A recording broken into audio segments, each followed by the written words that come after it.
Oke, jadi di dalam dunia hukum ya, di dalam dunia hukum tuh ada dua subjek hukum. Subjek hukum itu terbagi dua. Satu manusia atau natural person. Yang kedua adalah badan hukum atau person atau legal person atau artificial person. Jadi nama lainnya banyak nih. Bisa legal person, bisa person, bisa artificial person, atau di Indonesia biasa disebut dengan badan hukum. Jadi itu ya, di dalam teori hukum disebut dikenal pembagian dua subjek hukum.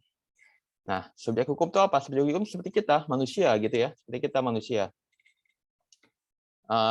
Dia memiliki hak dan kewajiban yang dapat dipertanggungjawabkan di depan hukum, gitu ya. Dan dia juga dapat melakukan perikatan, dapat melakukan perjanjian, dan segala macam gitu ya. Nah, kalau badan hukum ini, kok kita kan gini, manusia itu kita memiliki kekayaan kita sendiri. Kita bisa melangsungkan perikatan, baik perikatan dalam bentuk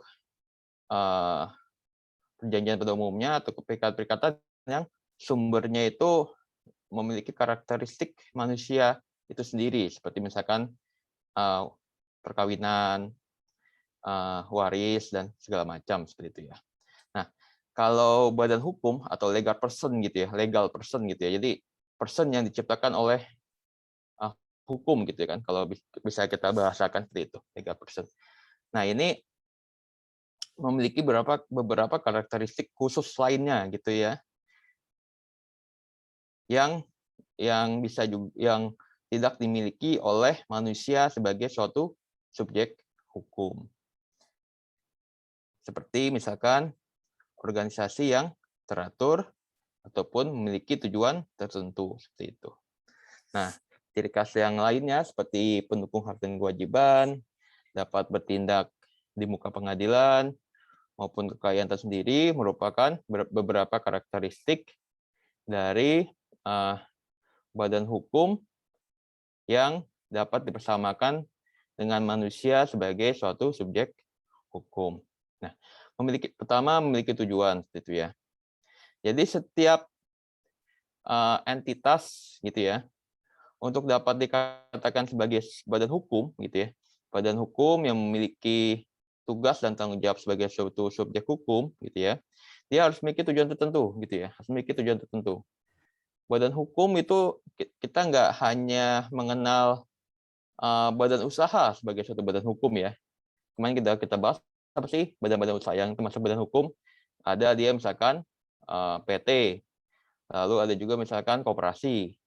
Tapi ada juga gitu ya entitas lain gitu ya, yang dia bukan merupakan badan usaha, tapi dia adalah badan hukum seperti itu. Seperti misalkan apa Vanessa? Contohnya entitas di luar badan usaha yang merupakan badan hukum. Mungkin apa? Bisa dikasih contoh 1, 2?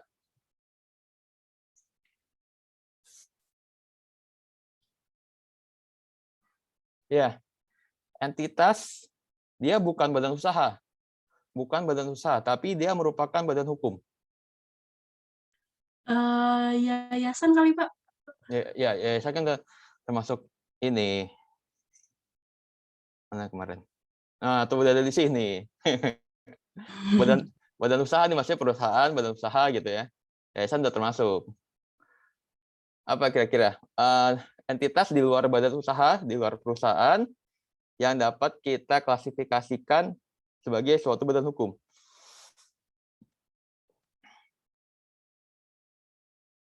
Ayo mungkin ada pendapat?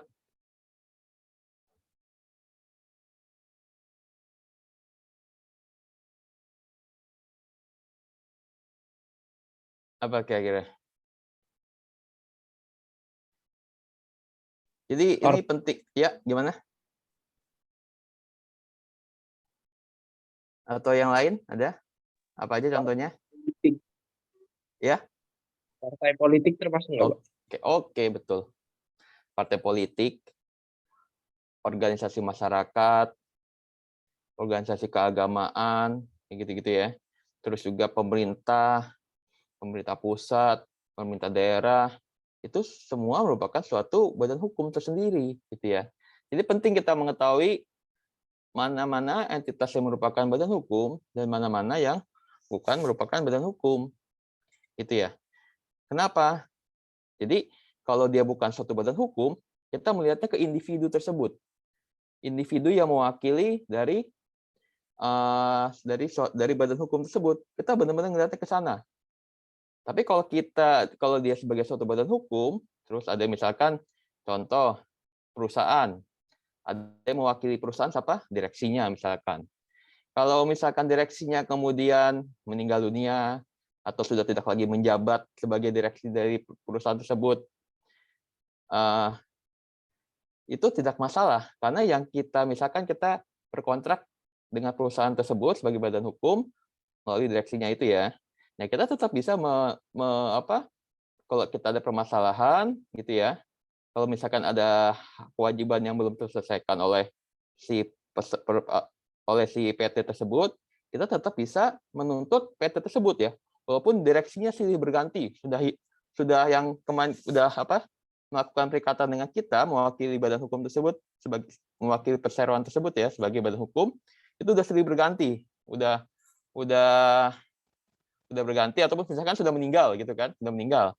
Kita tetap bisa meminta pihak dari perusahaan tersebut untuk bertanggung jawab.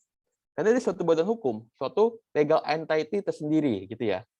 Dia kekayaannya terpisah dari kekayaan individu-individu yang ada di dalamnya. Gitu ya. Dia memiliki kekayaan sendiri, dia dapat digugat ataupun menggugat di pengadilan tersendiri, dia memiliki hak dan kewajiban tersendiri gitu ya. Itu yang dinamakan dengan badan hukum. Itu jadi sebagai suatu legal entity sendiri ya, sama seperti manusia gitu kan. Sama seperti manusia gitu. Jadi itu memang pentingnya untuk kita mengetahui tadi ya, mana-mana saja entitas yang merupakan badan hukum dan yang bukan. Tadi pertama memiliki tujuan. Semua entitas yang dikatakan sebagai badan hukum itu memiliki tujuan. Tujuannya ada di mana?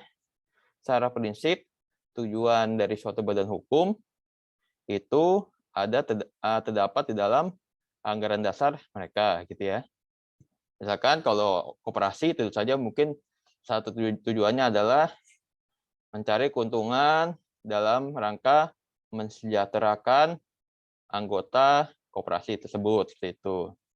Lalu perseroan tujuannya mungkin salah satunya mencari keuntungan di bidang lapangan usaha, percetakan, ini ada lapangan ruang lingkup bidang usahanya gitu ya.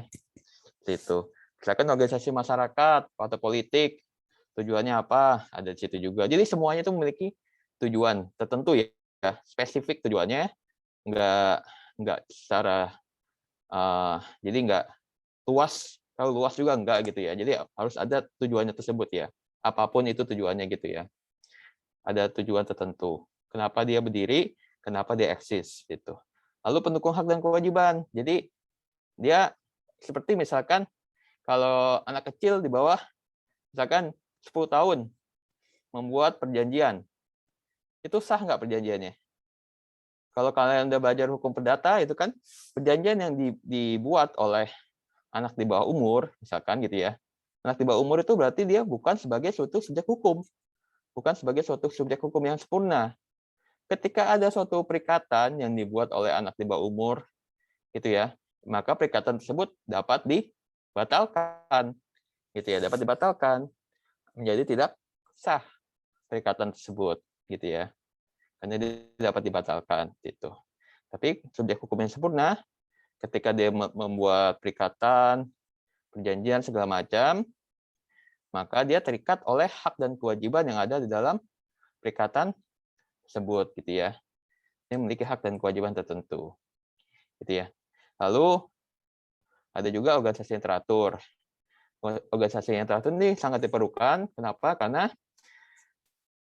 yang mewakili, karena entitas gitu ya. Kalau kita bicara di sini konteksnya mungkin badan usaha, namanya badan usaha kan dia nggak bisa koperasi taruhlah, dia nggak bisa melakukan perikatan dengan si koperasi itu sendiri. Dia harus diwakili oleh para anggotanya gitu ya, ataupun perusahaan terbatas dia harus diwakili oleh para direksinya untuk membuat suatu perikatan atau melaksanakan suatu hak dan kewajiban tertentu ya. Jadi itu harus memiliki organisasi yang teratur karena itu diperlukan sebagai ataupun untuk mewakili dari entitas tersebut untuk melaksanakan hak dan kewajibannya.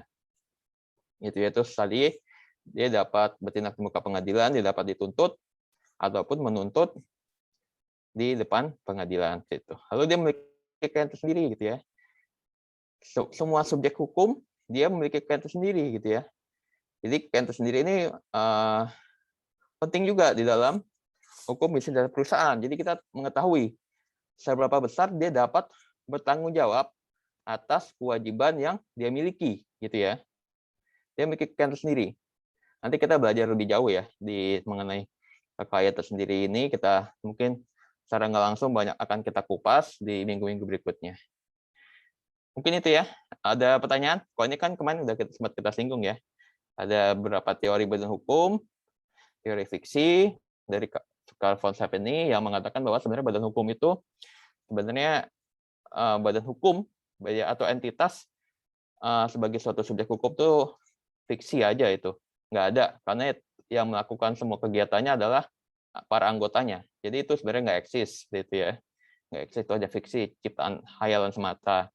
Lalu ada teori organ atau von Gierke yang mengatakan bahwa sebenarnya para subjek hukum ini yang mewakili si legal person ini, sebenarnya mereka adalah layaknya seperti organ seperti manusia ketika dia membuat perjanjian dengan tangannya, ketika dia melakukan perikatan dengan lisannya dan segala macam. Itu para direksi tersebut atau para anggotanya hanyalah merupakan organ dari suatu badan hukum itu sendiri.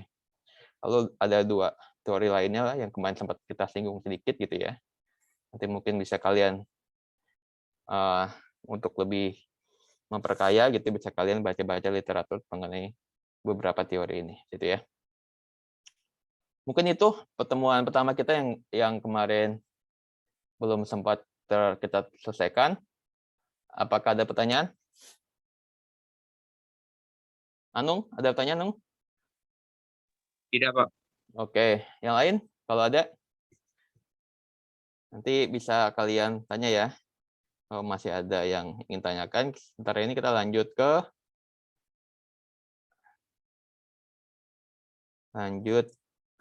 untuk pertemuan.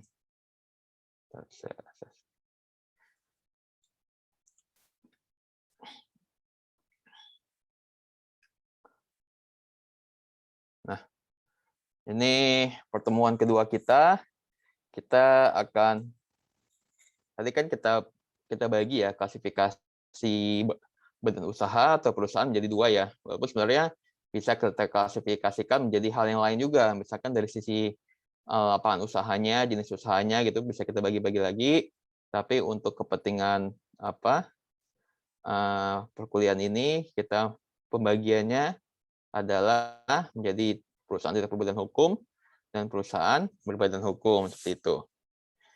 Nah, perusahaan tidak berbadan hukum ini ada beberapa seperti kemarin sempat kita bahas. Ada perusahaan perseorangan, ada persekutuan perdata, ada firma, dan ada komanditer Venoskop atau CV, gitu ya. Nah, yang pertama adalah perusahaan perorangan. Ini merupakan perusahaan yang paling simpel ya, paling mungkin bisa kalian temui secara kasat mata gitu ya. Ya, karena perusahaan perorangan ini dia single ownership ya, dari namanya saja bisa kita lihat bahwa dia merupakan suatu single ownership gitu ya. Jadi kalian jadi kita ini dulu bicara mengenai konteks efektivitas hukum, bagaimana suatu hukum itu dapat kita katakan efektif. Mungkin saya mau mengamali dengan itu ya. Jadi kalau menurut teori Lawrence M. Friedman gitu ya, salah satu profesor hukum dari Stanford itu jadi teori ini udah cukup terkenal ya. Teorinya Lawrence M. Friedman mengenai efektivitas hukum. Jadi efektivitas hukum itu gitu ya. Bagaimana hukum itu bisa dikatakan efektif gitu ya. Itu kalau kita melihat dari 3 sudut pandang gitu ya. Atau bisa kita bagi menjadi 3 komponen.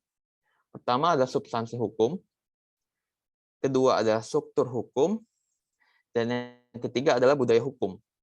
Gitu ya. Substansi hukum itu apa? Substansi hukum itu adalah peraturan perundang-undangan itu sendiri atau hukum yang positif. Atau hukum yang positif seperti itu ya, hukum positif. Jadi bagaimana efektif atau tidaknya hukum salah satu ditentukan oleh hukum yang positif itu sendiri. Kalau hukum positifnya udah bagus, jelas, detail, udah mengatur hal-hal yang memang perlu diatur gitu ya.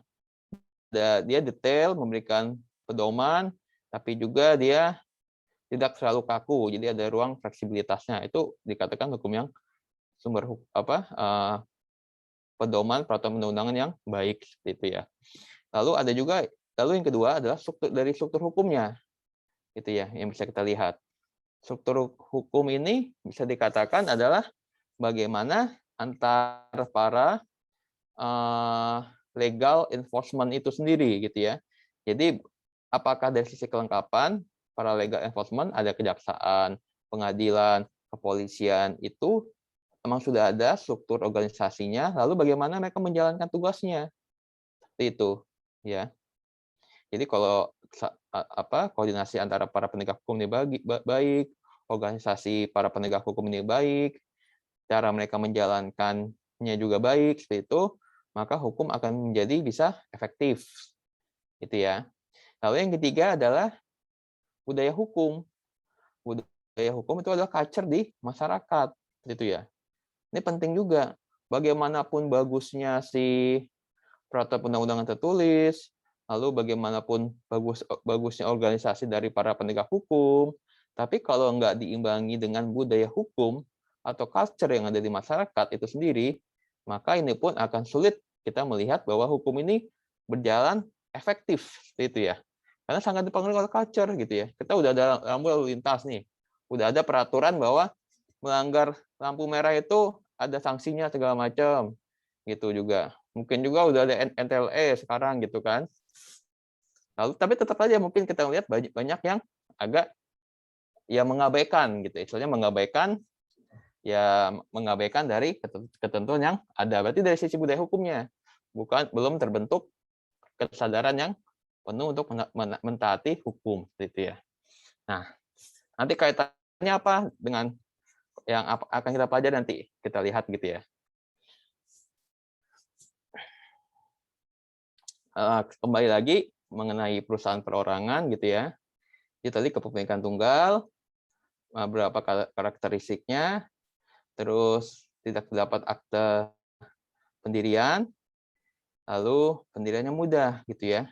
Jadi kalau kita lihat gitu ya, bagaimana perusahaan perorangan ini mungkin yang paling bisa kalian temui di masyarakat. Karena kalian kalau misalkan, wah lagi ini nih, WFH nih, itu ya nggak ada kelas tatap muka, seperti itu, udah deh, besok saya mau jalan nasi uduk, tinggal tarik meja dari rumah, bikin nasi uduk, jualan deh, tuh tulisin nasi uduk, harga 10.000 gitu ya, lengkap udah sama ayam, mie segala macam. Itu udah kita katakan sebagai perusahaan perorangan gitu ya. Kalian tiba-tiba bikin, wah saya udah hobi masak, bikin warteg ojo lali gitu kan.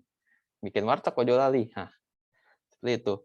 Jadi pendiriannya memang ini salah satu bentuk badan usaha yang paling umum ada di masyarakat. Dan karena dia kepemilikan tunggal, single ownership, dia nggak terikat dengan pihak lain untuk mendirikan badan usaha ini, jadi juga tidak diperlukan adanya suatu akta pendirian. gitu ya. Nggak diperlukan suatu akte pendirian. Walaupun kalau mau diperlukan, itu bisa dilakukan. Maksudnya tidak terdapat ini adalah suatu kewajiban formal, gitu ya. Kewajiban formal akte pendirian, gitu kan. Karena dia single entity aja. Tapi kalau mau dilakukan, kalau ingin lebih serius mengembangkan, ini bisa saja dilakukan. Tapi bukan suatu kewajiban formal, gitu. Terus dia less regulated, gitu ya. Less regulated. Ada berapa lagi? Less regulated, small capital, lalu pengembangan modal pun terbatas.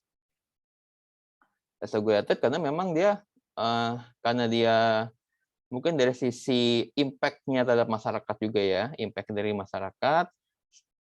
Ketika suatu entitas itu memiliki impact yang lebih besar pada masyarakat gitu ya, dia ada lalu juga ada keterlibatan modal yang lebih besar gitu ya, maka dia harus diatur lebih. Tapi ketika dia impact-nya kepada masyarakat kecil, ataupun ada keterlibatan modal yang kecil juga, maka dia memang pengaturannya lebih loose biasanya. Nah, ini salah satunya adalah dari sole proprietorship ini, gitu ya, perusahaan perorangan. Dia, kalau kita lihat misalkan PT itu udah ada undang-undangnya sendiri. Kita lihat misalkan persekutuan perdata, firma CV dia diatur di KUH-PER. Lalu juga diatur dalam KUHD. Ada pengaturannya. Karena dia ada melibatkan pihak lain gitu ya, selain diri kita sendiri gitu. Tapi perusahaan perorangan ini secara umum dia tidak ada ketentuan yang khusus. Karena dia hanya mengikat bagi para pendirinya itu sendiri. Pendirinya adalah pendiri tunggal gitu ya. Jadi dia less regulated karena dia tidak ada hak dan kewajibannya hanya terjalin dengan si pendiri itu sendiri atau pendiri tunggal itu sendiri. Lalu modal kecil ya jelas ya. Kalau kita walaupun namanya kecil besar itu adalah relatif ya.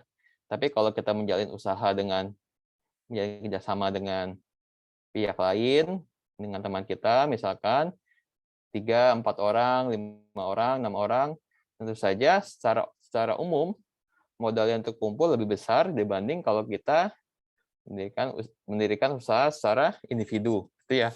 Ini rasionalnya aja gitu ya. Apa namanya modal itu bisa dikatakan relatif itu ya. Lalu penghimpunan modal pun terbatas. Dia nggak bisa menghimpun dana publik. Itu ya jelas ya. Jadi dia nggak bisa mengembangkan misalkan kalau perusahaan terbatas dia ada penerbitan saham untuk pengumpulan dana dari masyarakat ataupun penerbitan surat utang atau bond seperti itu ya. Dia hanya kalau pengumpulan dana gitu ya. Dia misalkan kita kekurangan dana ya kita paling kalau nggak berasal dari kantong kita sendiri sebagai pendiri atau pemilik dari perusahaan perorangan tersebut, ya kita melakukan pinjaman dari pihak lain gitu ya. Paling melakukan pinjaman gitu. Paling gitu. Jadi memang dari sisi pengumpulan dana sangat terbatas dibandingkan dengan bentuk badan usaha yang lain seperti itu ya. Lebih tergantung kepada para individu pendirinya gitu ya. Lalu percampuran harta perusahaan dan pemilik unlimited liability. Nah, tadi ini seperti udah kita bahas nih di salah satu karakteristik dari legal person atau badan hukum sebagai subjek hukum seperti itu ya. Dia memiliki kekayaan tersendiri. Ketika suatu entitas ini bukan merupakan suatu legal person gitu, person, dia nggak memiliki kekayaan tersendiri, kekayaannya bercampur. Kalau kita bicara konteks perusahaan perorangan gitu ya, harta perusahaan dan harta pemilik itu jadi satu. Kalau kita punya warung bakso, kita bikin gitu ya, warung bakso kita ngediriin gitu ya, ya harta keuntungan dari warung bakso itu sebenarnya keuntungan kita gitu kan sebagai pemilik itu warung bakso, ataupun kerugian dari warung bakso itu secara nggak langsung itu kerugian kita juga gitu ya sebagai pemilik. Dan misalkan lalu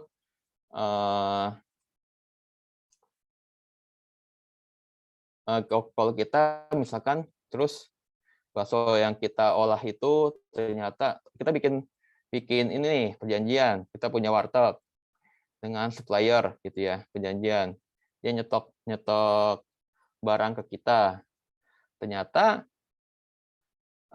terus kita hidangkan kepada masyarakat, kita jual produk kita tersebut gitu ya, warteg kita sebut makanannya, rumah makan kita. Ternyata ada yang nggak bagus nih bahan-bahannya gitu kan. Bahan-bahannya ada yang nggak bagus sehingga yang makan gitu ya, kemudian menjadi sakit segala macam. Nah, kemudian kita dituntut misalkan suruh tanggung jawab ganti rugi misalkan kayak gitu. Nah, tanggung jawab ganti ruginya itu sebenarnya ketika ditanggungjawabkan itu sebenarnya harta pribadi kita juga gitu ya, yang kemudian misalkan kemudian diputuskan bahwa kita harus membayar ganti kerugian. Itu yang kita bayarkan kepada si yang tadi sakit karena makan di rumah makan kita itu sebenarnya harta kita juga gitu ya. Harta kita juga. Nggak bisa kita katakan bahwa ini adalah harta dari si warung ini gitu ya. Ini harta kita juga. Atau misalkan ternyata ganti kerugiannya begitu besar sehingga rumah makan kita harus ditutup, ya tetap kita harus membayar ganti kerugian dari harta pribadi kita. Kita harus mengeluarkan uang dari tabungan kita pribadi untuk membayar ganti kerugian. Misalkan suruh aset dari rumah makan kita udah kita jual gitu ya untuk membayar ganti kerugian, tapi ternyata masih kurang. Ini harus kita talangin dari harta pribadi kita secara langsung juga dari tabungan kita gitu ya. Sejumlah itu karena itu ada percampuran harta. Jadi nggak melihat seberapa besar sih harta atau kekayaan dari rumah makan kita, enggak. Yang dilihat adalah harta kita pribadi, seperti itu ya. Jadi nggak ada pemisahan harta antara si badan usaha ini dengan si pemiliknya, sama sekali nggak ada. Jadi satu aja deh, jadi satu gitu ya. Kekayaannya si rumah makan itu ya kekayaan kita juga, kerugiannya rumah makan itu ya kerugian kita juga gitu ya. Jadi nggak ada pemisahan sama sekali. Itu yang disebut juga unlimited liability gitu ya. Tanggung jawabnya menjadi tidak terbatas gitu ya. Dia tidak terbatas. Nanti kita lihat ya perseroan terbatas itu seperti apa sih? Gitu ya. PT itu seperti apa sih atau koperasi itu seperti apa sih sebagai suatu badan hukum gitu ya. Lalu keterbatasan keberlangsungan usaha. Ini salah satu juga karakteristiknya. Jadi misalkan kita punya usaha percetakan. Jadi kalau pemiliknya meninggal dunia gitu ya, siapa gitu pemilik adalah pemiliknya meninggal dunia, ini salah satu akibatnya ya adalah usahanya tersebut adalah selesai berakhir gitu ya, ada selesai berakhir, kecuali ada yang mengambil alih gitu anaknya atau siapanya gitu yang ngambil alih. Tapi kalau enggak ya berakhir. Beda misalkan kalau kita PT pemiliknya ganti 10 kali juga gitu ya, tapi ketika dia berganti sahamnya kan dijual ke pihak lain gitu ya. Ketika pemiliknya ini berganti gitu ya, misalkan dia udah saya nggak mau terlibat di bisnis ini gitu kan. Kalau kita bicara konteks misalkan PT gitu ya, udah saya nggak mau terlibat di bisnis ini lagi, saya mau beralih bisnis lain gitu kan. Ya, kemudian dia menjual sahamnya kan ke pihak lain ketika dia mau keluar dari perusahaan tersebut. Jadi beralih ke pemilikan. Ada yang menggantikan. Tapi kalau ini enggak, ini saya ngedirin badan usaha percetakan ini kok kayaknya rugi terus, udah saya tutup lah, udah selesai. Hanya dengan dengan ini pribadi itu udah bisa menghentikan usaha tersebut gitu ya. Udahlah nih kok profitnya kayaknya kurang nih, udah saya tutup, udah selesai gitu kan. Oh saya lagi sibuk dengan urusan yang lain, saya nggak sempat ngurusin bisnis saya ini, udahlah saya nggak mau ngelanjutin, udah selesai gitu kan. Beda dengan konteks misalkan tadi ya persoalan terbatas gitu ya. Pemiliknya tuh bisa berganti-ganti gitu ya. Bisa berganti-ganti sedemikian rupa, tapi si badan usaha tersebut tetap berdiri, tetap eksis menjalankan kegiatannya gitu kan. Lalu karakteristik selanjutnya adalah proses bisnis yang sederhana, gitu ya. Tadi karena dia nggak melibatkan pihak lain, gitu ya, pendirinya juga pendiri tunggal, jadi tentu saja proses bisnisnya jadi lebih sederhana. Semua decision making ada di satu orang, yaitu si pendirinya, gitu ya, decision making-nya. Lalu selanjutnya pemilik bertindak untuk dan atas nama pribadi sekaligus perusahaan atau badan usaha ini, gitu ya. Jadi kalau kita tadi ya melakukan perjanjian tadi, misalkan perjanjian apa, pengadaan kertas-kertas gitu ya, atau pengadaan elektronik untuk usaha percetakan yang kita miliki, gitu ya. Kita menandatangani perjanjian pengadaan tersebut, gitu ya, pengadaan suplai bahan-bahan cetak itu ya kita atas nama pribadi sekaligus perusahaan, gitu ya. Jadi nggak terpisahkan, gitu ya, nggak terpisahkan sama sekali, gitu ya.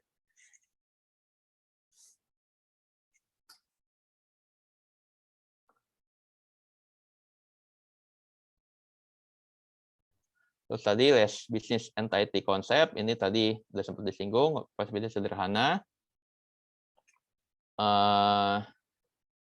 Karena dia nggak melibatkan nggak memiliki suatu struktur organisasi yang baku, jadi semua keputusan bisnisnya pun bisa diambil berdasarkan pertimbangan dari si pendiri tersebut, gitu ya. Less business entity concept. Lalu kita juga melihat bahwa si pendiri ini bertindak untuk dan atas nama perusahaan secara langsung, tidak terpisahkan, gitu ya. Lalu tidak adanya pemisahan atau kekayaan. Jadi itu menunjukkan bahwa suatu perusahaan perorangan ini dia memiliki less business entity, gitu ya. Jadi konsep bisnisnya agak kurang terlihat dibandingkan yang lain, gitu ya. Dari sisi organisasinya, dari pemisahan kekayaannya, dari ketika dia melakukan tindakan keluar dan lain sebagainya.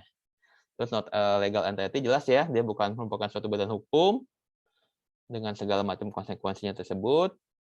Lalu single taxation, jadi ya apa yang dia dapat, si pendiri ini dapat, gitu ya. Kita punya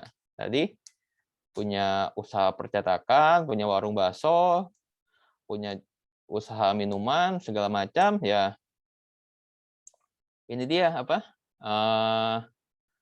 pemasukannya dari badan usaha yang kita dirikan tersebut secara nggak langsung adalah pendapatan yang kita terima, gitu ya. Jadi dia single taxation. Jadi kalau beda kan, kalau perseroan terbatas dia ada profit untuk perseroan tersebut, dia dikenakan pajak. Lalu untuk para pendirinya, misalkan dia dapat dividen, dikenakan pajak lagi. Atau untuk direksinya, lalu dia mendapatkan gaji, lalu dia dikenakan pajak lagi, pajak penghasilan lagi, gitu kan. Kalau ini enggak, sekali saja. Ya pendapatan badan usaha itu ya pendapatan untuk si pendiri. Hanya dikenakan sekali pemotongan gaji, gitu ya. Pemotongan pajak. Lalu bertindak di muka hukum itu atas nama pribadi. Jadi ketika kita digugat di depan pengadilan, gitu ya. Sebenarnya yang digugat dan yang menggugat ya kita sendiri, bukan badan usaha kita, gitu ya. Bukan badan usaha kita. Jadi kalau misalkan perseroan tadi ya direksinya kemudian yang melakukan tindakan atas nama perseroan, kemudian berganti, gitu ya, dia sudah nggak menjadi direksi di perseroan itu lagi, maka kita bisa menggugat direksi penggantinya itu, gitu ya, sekaligus menggugat perseroannya, gitu kan. Jadi nggak masalah, gitu kan. Tapi kalau ini pribadi, atas nama pribadi, gitu ya, atas nama pribadi. Jadi yang digugat ataupun yang menggugat ya kita sendiri, gitu ya, sebagai pendiri. Nggak ada urusannya dengan badan usaha kita, gitu, karena dia bukan merupakan suatu legal entity. Lalu pembubaran tadi ya, kalau pembubaran ya kalau kita udah nggak mau lanjutin usaha kita, kemudian kita udahlah, kita tutup aja warung bakso kita nih, kok nggak untung-untung gitu ya. Padahal udah sering dikasih diskon, udah ada OVO 30% diskon tiap hari, kok tetap aja kayaknya kurang profit gitu ya. Nah, udahlah kita tutup aja. Nah, lalu yang ketika dilakukan pembubaran kan kita lihat nih aset-asetnya berapa, terus kewajibannya berapa gitu ya. Kemudian dari kekayaan ini kita kurangin kewajiban. Misalkan kita masih ada utang nih, kemarin buat beli tepung-tepungnya, pengadaan tepungnya ada utang, kita kurangin tuh. Aset-asetnya kita jual, panci-pancinya misalkan kita jual, udahlah kita jual aja. Gitu kan. Bangku-bangkunya, meja-mejanya kita jual gitu kan. Nah, ini sebenarnya yang kita jual terus kita kurangin dengan kewajiban itu harta kita pribadi juga gitu kan. Harta pribadi kita gitu ya. Semuanya itu akan kembalinya ke si pendiri gitu kan. Berapa jumlah kekayaan yang dikurangin dengan nanti kewajiban, yaitu menjadi milik kita pribadi gitu ya, nggak terpisahkan. Itu. Lalu tadi kita sempat menyinggung mengenai efektivitas gitu ya, efektivitas hukum. Nah, badan usaha ini walaupun dia mungkin kalau kita melihat di masyarakat gitu ya, ini dari sisi pendiriannya ya, dari sisi pendiriannya. Maupun kita melihat dari masyarakat, berarti misalkan, oh ternyata untuk mendirikan badan usaha perorangan ini simpel sekali ya, gitu ya. Langsung kita besoknya kita mau mendirikan bisa langsung jadi gitu ya. Kita punya gerobak di rumah, kita cacat dikit, kita kasih tulisan ketoprak Mang Udin gitu ya, itu bisa langsung jualan. Tapi ternyata harusnya secara legal gitu ya, itu semua badan usaha, semua pendirian perusahaan, baik itu perusahaan perorangan, CV, firma dan segala macam tuh harus memiliki izin terlebih dahulu gitu ya. Harus memiliki izin terlebih dahulu. Harus didaftarkan terlebih dahulu gitu ya. Tapi tadi kita bicara konteks, ada konteks budaya di sini. Budaya di masyarakat kita belum tentu seperti itu gitu ya. Walaupun misalkan perusahaan perorangan harus didirikan dengan mengajukan pendaftaran terlebih dahulu, kalau sekarang sih gampang nih. Kita ke OSS tuh, lembaga OSS, Online Single Submission yang di bawahnya BKPM, itu kita 10 menit bisa mendirikan tuh izin usaha gitu ya. Jadi kalau kalian punya usaha online segala macam gitu ya, atau apapun, tinggal kita ke OSS, masukkan data di sana, 10 menit jadi itu. Itu nanti kalian cari aja OSS, perusahaan perorangan dengan misalkan modal di bawah 50 juta, dikategorikan sebagai UMKM gitu, itu sangat mudah. Tapi semua itu sebenarnya ada prosedurnya, ada pendaftarannya gitu ya. Walaupun di masyarakat kita belum banyak yang mengetahui karena mungkin dari sisi culture budayanya gitu ya, belum terlalu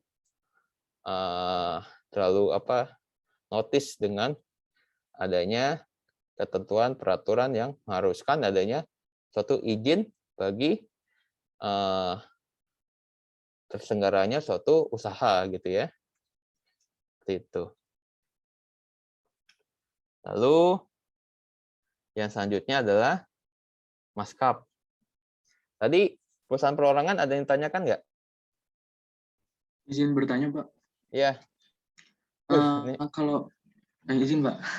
Kalau misalkan perusahaan perseorangan tadi didaftarkan ke OSS, nah itu keuntungannya apa, Pak? Dari yang nggak didaftarkan. Kalau misal keuntungannya nggak terlalu tinggi, lebih enak nggak didaftarkan, Pak. Kalau misal ada pembubaran atau apa-apa gitu nggak terlalu ribet, Pak. Terima kasih. Jadi iya, makasih Fadil. Jadi keuntungannya gitu ya. Jadi pertama kita harus melihatnya dari sisi pemenuhan ketentuan peraturan dulu gitu kan. Jadi emang kalau kalau kita ya dulu saya sempat tinggal di Inggris tuh 2 tahun gitu kan. Itu kita mau bikin usaha misalkan jualan di kampus ya, jualan di kampus, itu izin dulu gitu ya. Kita adalah pekan raya orang masyarakat Indonesia di sana gitu ya. Itu izin dulu gitu ya, izin dulu dari apa yang mau kita jual segala macam itu izin dulu gitu ya. Kita daftar dulu segala macam. Saking tertibnya. Jadi kita nggak bisa tuh di depan rumah kita jualan gerobak, keluarin meja, jual nasi uduk gitu ya. Itu nggak bisa kayak gitu. Gitu ya. Jadi nggak ada tuh kayak gitu tuh. Kalau di kita kan bisa aja tuh kapanpun terus keliling-keliling jualan gitu kan. Itu bisa misalkan kayak gitu ya contohnya ya. Di sana tuh nggak bisa kayak gitu. Semuanya harus terdaftar, semuanya harus ini gitu ya, harus tertib gitu ya. Kalau di kita kan nggak. Jadi pertama dilihat dari sisi itu dulu ya. Dari pemenuhan ketentuan peraturan undangan. Jadi dari sisi apa? Peraturan perundang-undangan memang itu harus didaftarkan gitu. Yang kedua, keuntungannya apa? Sebenarnya keuntungan kerugian tuh subjektif juga gitu ya. Nah, ini sangat tergantung kepada si pendirinya. Kalau misalkan kita cuman ya di depan rumah segala macam ya, nggak pengen ekspansi lebih luas ya itu mungkin dari sisi keuntungannya apa sih Pak didaftarkan apa enggak? Ya mungkin nggak ada keuntungannya juga didaftarkan apa enggak. Tapi misalkan kita pengen mengembangkan usaha kita lebih lanjut gitu ya. Pengen mengembangkan usaha kita lanjut. Kita punya jualan taruhlah produk makanan sehat gitu ya. Ada kemasan, kita bikin kita kemas segala macam itu usaha perorangan kita ya. Kita kemas segala macam.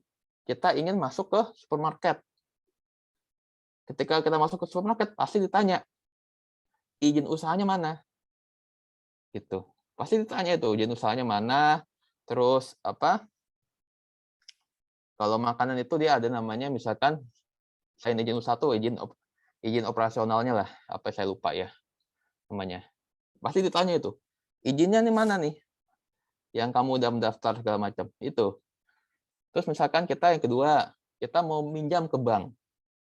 Oh, saya ada usaha ini saya ingin meminjam dari banknya gitu ya, dari ke bank saudara gitu ya, untuk mengembangkan usaha saya. Kalau kita nggak punya izin usahanya segala macam itu nggak bisa, sangat sulit dilakukan gitu ya. Dibanding ketika kita telah memiliki izin usahanya, nanti bank kan tinggal ngecek, oh izinnya ada, atau mungkin dia butuh survei juga, oh benar usahanya seperti ini gitu ya. Itu lebih mudah kita mendapatkan pembiayaan dari bank. Itu tuh beberapa keuntungan ya. Beberapa keuntungan ketika kita melakukan izin usaha, walaupun ya sedikit tax effort lah, mendaftar segala macam ya walaupun mudah, tapi kan ada effort yang kita butuhkan juga. Mungkin itu ya Fadil ya. Terima Kamu usaha kasih, apa Pak. nih Fadil? Cuma toko kelontong Pak di rumah, Pak. Kamu ya kalau itu ya, misalkan itu kan tergantung kita ya. Kalau kita mau, tapi dari sisi ketentuan sih ya emang harus ada pendaftarannya. Tapi kalau dari sisi kita benefitnya apa itu mungkin ya. Kamu pengen kan sekarang ada KUR juga, kredit usaha rakyat. Nah itu kamu mesti itu juga tuh kan bunganya rendah tuh khusus untuk KUR. Ya, itu masih ada izin usahanya segala macamnya gitu ya untuk mendapatkan pendanaan dari pihak perbankan. Misalkan itu sih, itu dari sisi keuntungannya. Gitu ya Fadil ya.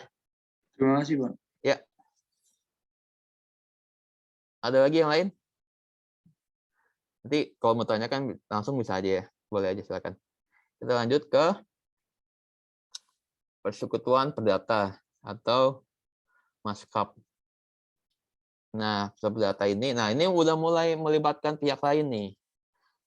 Regulasinya sudah mulai ada secara khusus gitu ya. Mungkin bukan secara khusus banget sih. Karena kalau kita bicara konteks KUHP kan banyak hal yang diatur di sana.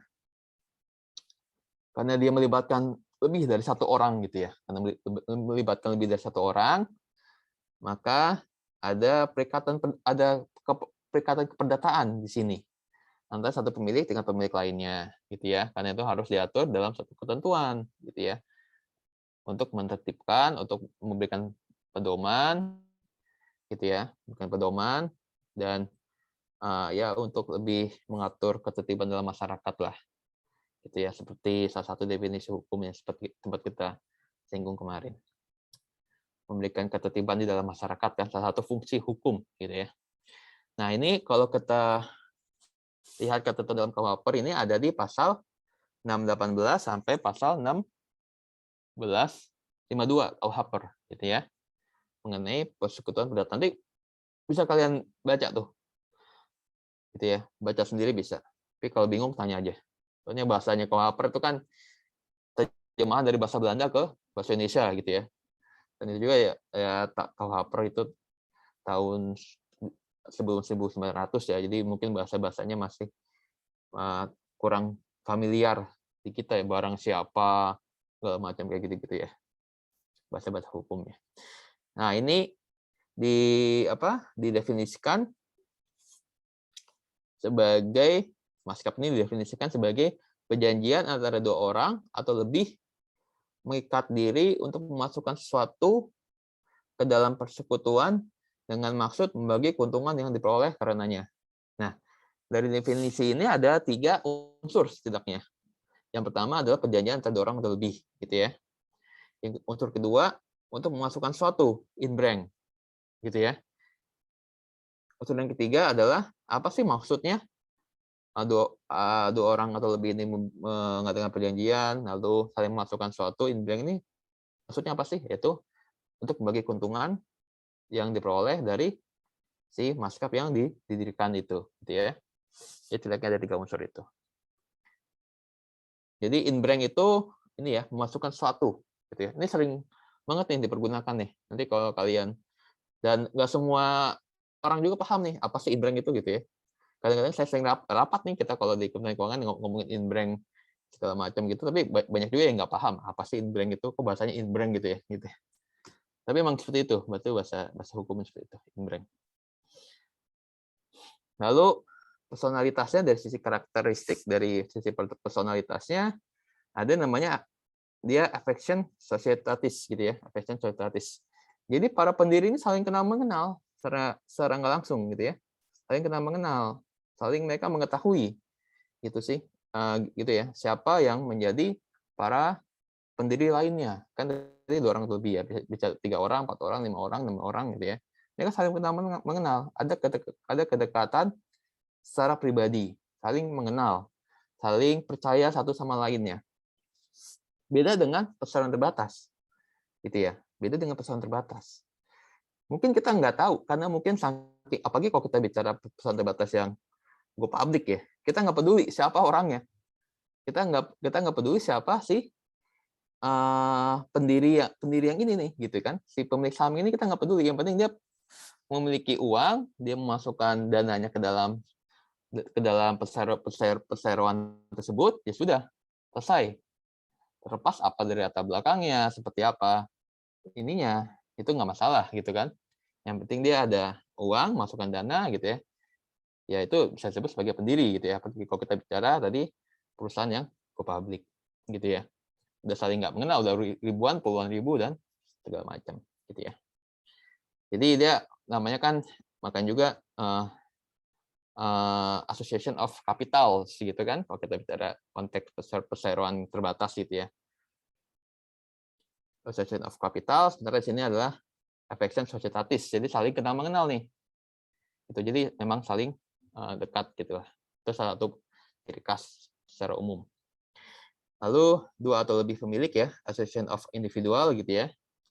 Jadi dia menekankan kepada individu-individunya itu saling berhubungan antara affection societatis dengan association of individual. Ini saling kenal mengenal. Tadi kalau perseroan terbatas dia tuh association of capitals gitu ya. Jadi yang diutamakan adalah kapitalnya, modalnya yang masuk dalam perseroan. Tapi kalau maskap ini masih menekankan kepada siapa individu-individunya itu ya, yang terlibat atau bergabung dalam pendirian dari maskap ini. Lalu karakteristik lainnya gitu ya. Jadi dia merupakan basic form dari firma dan CV. Ini bentuk dasar nih, bentuk dasar. Nanti kita lihat lagi nih, bahwa firma dan CV sebenarnya adalah bisa kita katakan ya, pengembangan dari maskap ini. Pengembangan lebih lanjut gitu ya dari maskap gitu ya. Ini merupakan basic form, bentuk dasar dari firma dan CV. Gitu ya. Sebelumnya saya ingin tanya dulu nih. Kira-kira contoh perusahaan yang dia menggunakan maskap ini apa? Contoh perusahaan, kita ini ngomong-ngomongin karakteristiknya, mungkin kita nggak tahu. Contohnya apa nih? Anung gimana, Anung? Contohnya apa, Anung? Contoh usaha yang dia menggunakan maskap sebagai pilihan bentuk usahanya. Apa, Anung? Apa aja coba? Ini kita namanya kuliah itu adalah tempatnya salah gitu ya. Kalau kalian udah kode kerja salah diomelin gitu kan. Ada penilaian kinerja. Tapi kalau kuliah itu tempat salah gitu. Jadi kalau salah tuh udah paling nggak masalah itu ada di bangku perkuliahan gitu ya. Dia tempat diskusi, tempat diskursus, tempatnya orang menyampaikan pendapat apapun gitu ya. Itu adalah di bangku perkuliahan. Gimana tadi, Nung?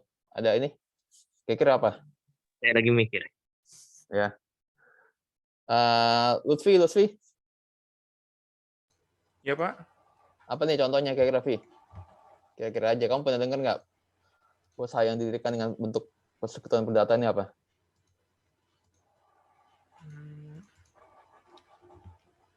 Bentar, Pak. Contohnya ya, Pak.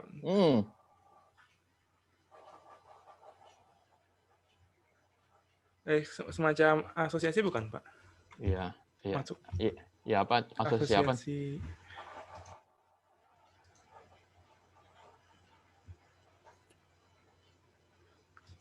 Apa ya, Pak?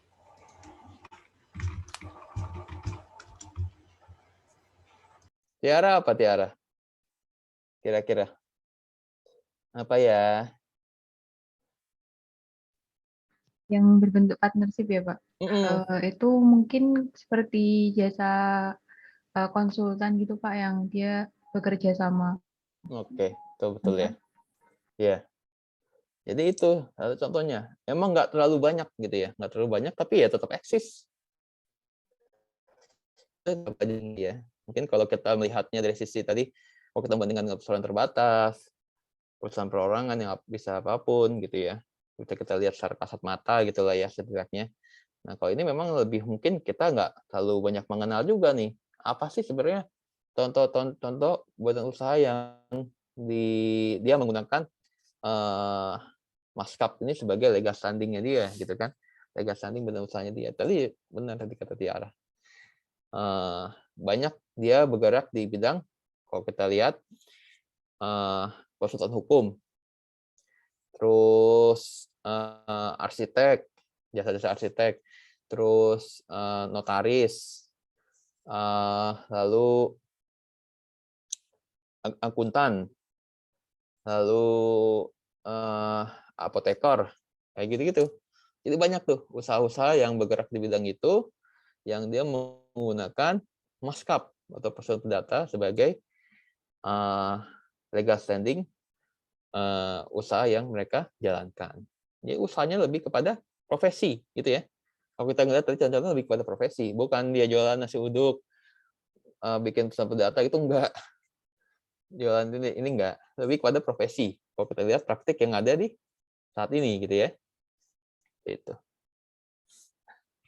Nanti kalau kita ngelihat lebih jauh lagi, mungkin kita bisa tahu nih, kenapa sih buka ini itu ya, usaha-usaha dijalankan tuh seperti itu, gitu ya.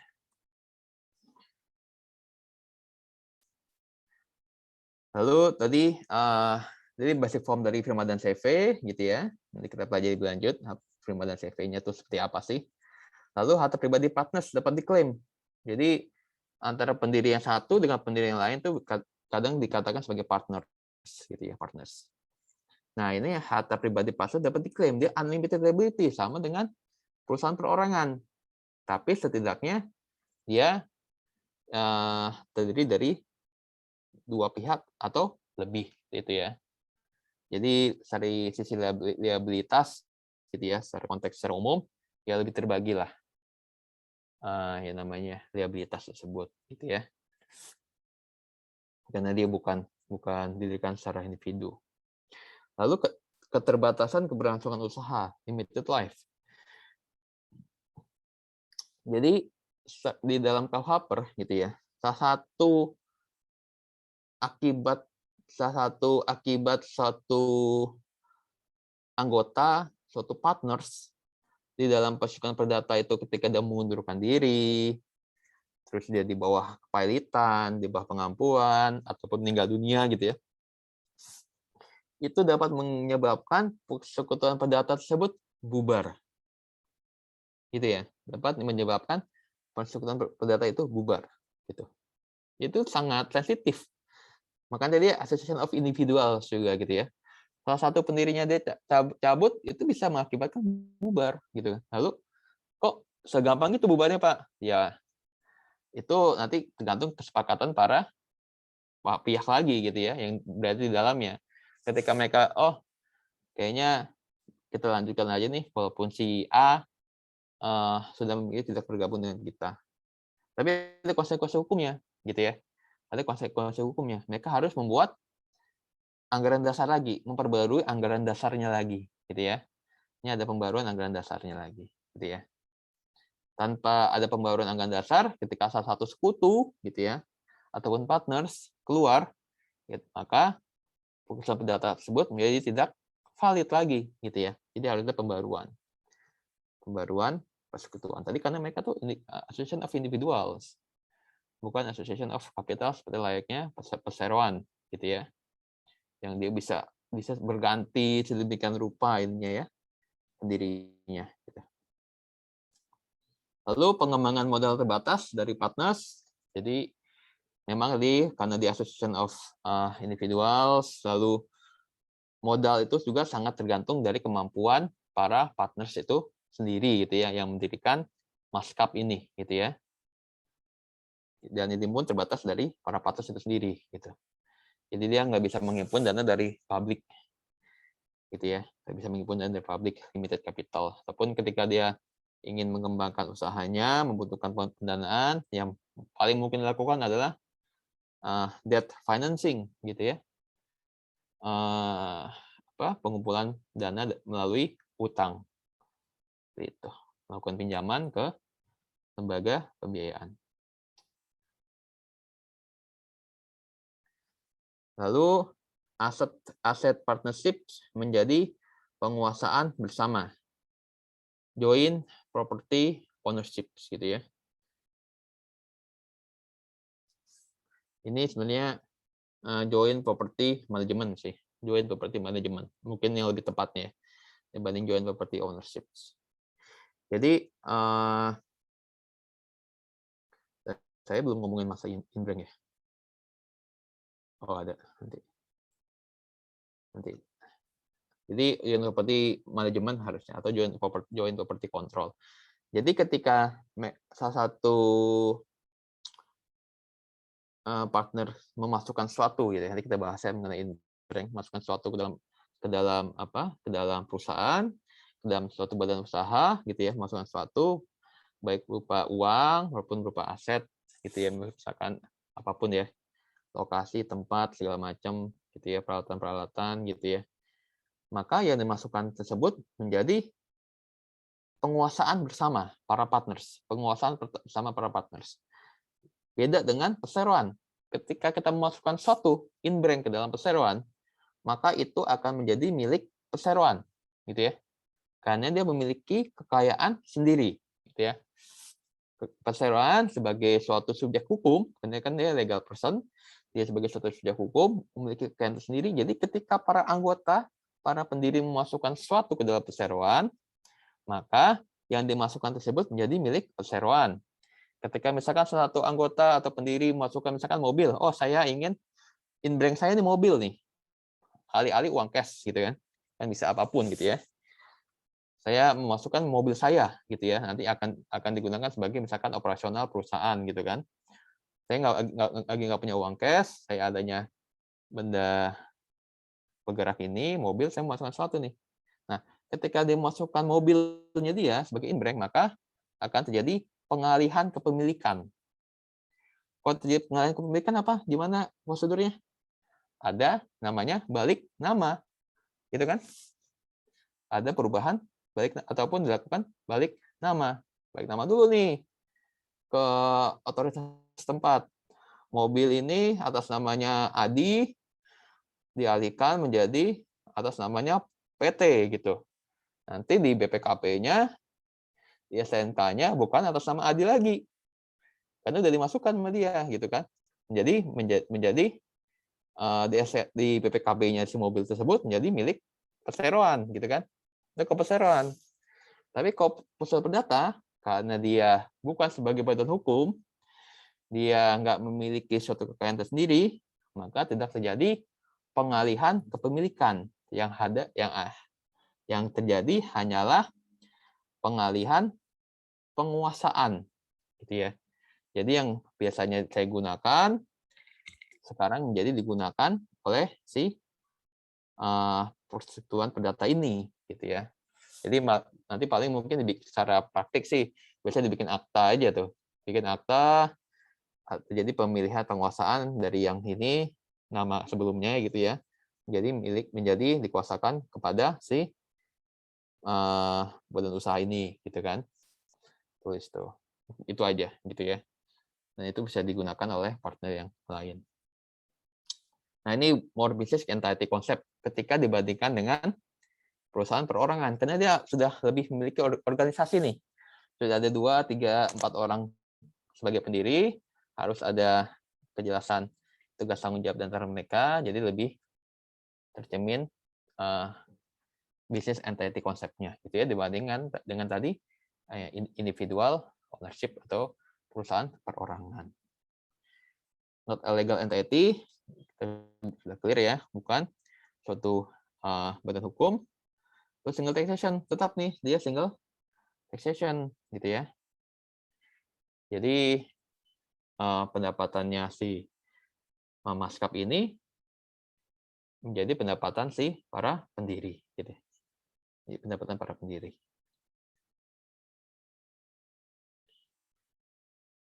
Lalu pendirian dia lebih diatur lagi gitu ya. Kita lihat, saya buka Kemenkumham 17/2018-nya.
Nah, ini adalah mengenai pendirian dari Persekutuan Perdata gitu ya. Diatur dalam Permenkumham 17 tahun 2018 mengenai pendaftaran persekutuan komanditer CV gitu ya. Komanditer Finance Cup, lalu persekutuan firma ataupun firma dan persekutuan perdata gitu ya, atau maskap tadi. Nah, ini diatur sini. Jadi udah ada ketentuan secara khusus yang mengatur mengenai tata cara pendiriannya. Kalau tadi dibandingkan dengan perusahaan perorangan. Terus sekalian saya tadi mau lihat mengenai definisi ya. Kalau tadi definisi persekutuan perdata sebagaimana dalam KUHP tadi ya, yang terdiri dari 3 unsur tadi. Lalu kalau persekutuan perdata dalam Permenkumham 17 tahun 2018 ini definisinya gini.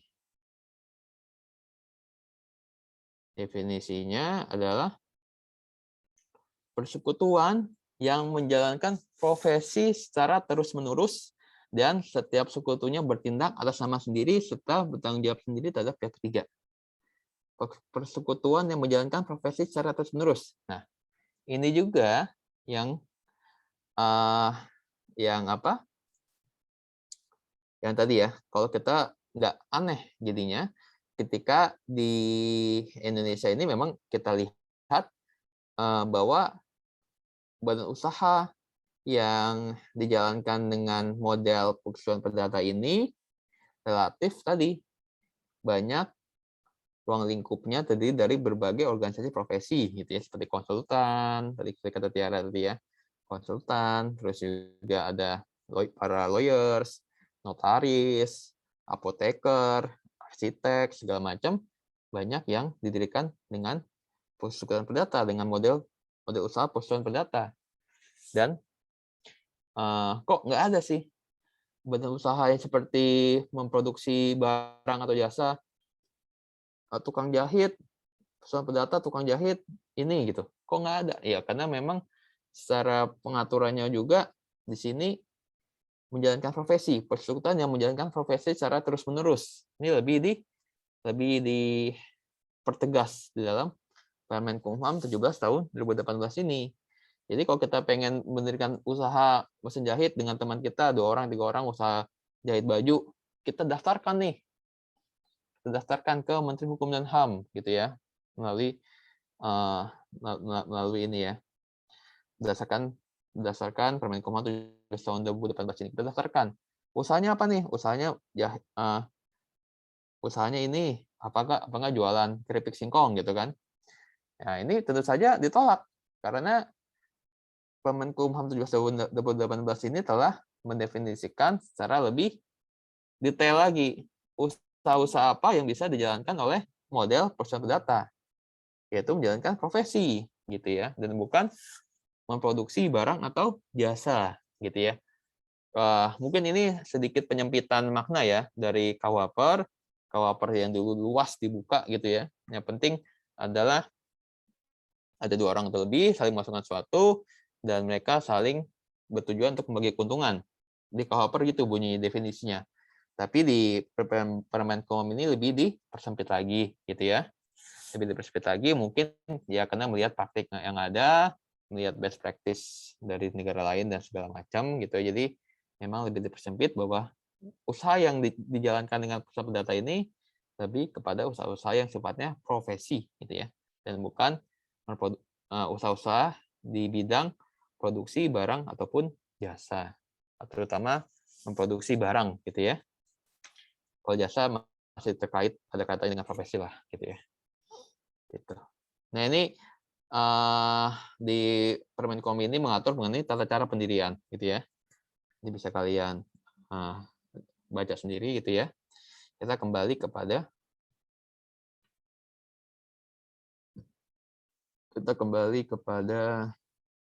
slide.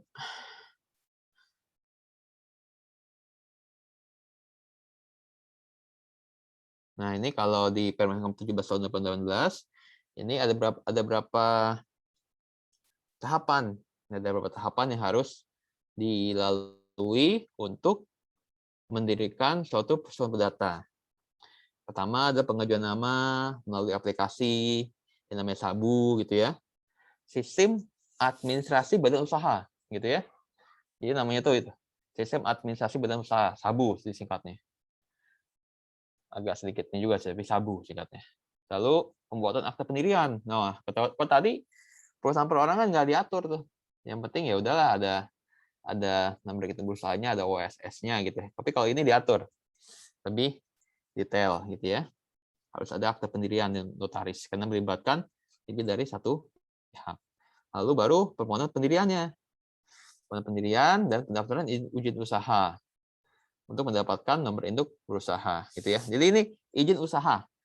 Jadi ketika kalian mendirikan suatu perusahaan gitu ya, misalkan gitu ya, atau kan memberikan advice kepada pihak lain, ini pendirian ketika kita bicara mengenai konteks pendirian usaha, cukup melihat Permen Kumham 17 tahun 2018. Tapi kalau kita bicara konteks mendirikan izin operasionalnya, itu mesti melihat kepada misalkan gini. Kita kalau buka konsultan hukum pakai perusahaan perdata. Oke, kita lihat kita ada pengajuan nama, terus pembuatan akta pendirian, permohonan pendirian, lalu pendaftaran izin usaha melalui OSS ini. Jadi ini izin usahanya. Tapi apakah izin usaha itu merupakan izin operasional juga? Enggak, gitu ya. Enggak ya. Ketika kalian bikin konsultan hukum, itu kalian harus juga daftar kepada asosiasi terkait, ya. Asosiasi terkaitnya apa nih? Persyaratan-persyaratannya, gitu ya. Ada persyaratan tertentu. para anggota yang bisa menjalankan harus menjadi setidaknya advokat yang telah berpraktik selama minimal 5 tahun, misalkan seperti itu.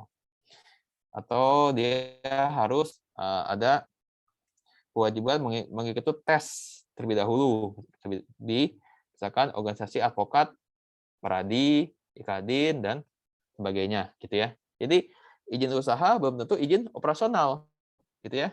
Apalagi kita konteksnya dalam kaitan dengan profesi. Dia ada sendiri biasanya organisasi yang mengatur mengenai bagaimana para profesi ini menjalankan kegiatannya, gitu ya.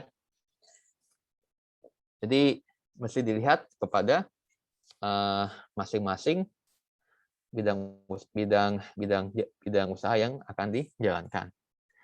Jadi tadi itu ya, izin usaha belum tentu izin operasional, bisa berbeda izin operasionalnya.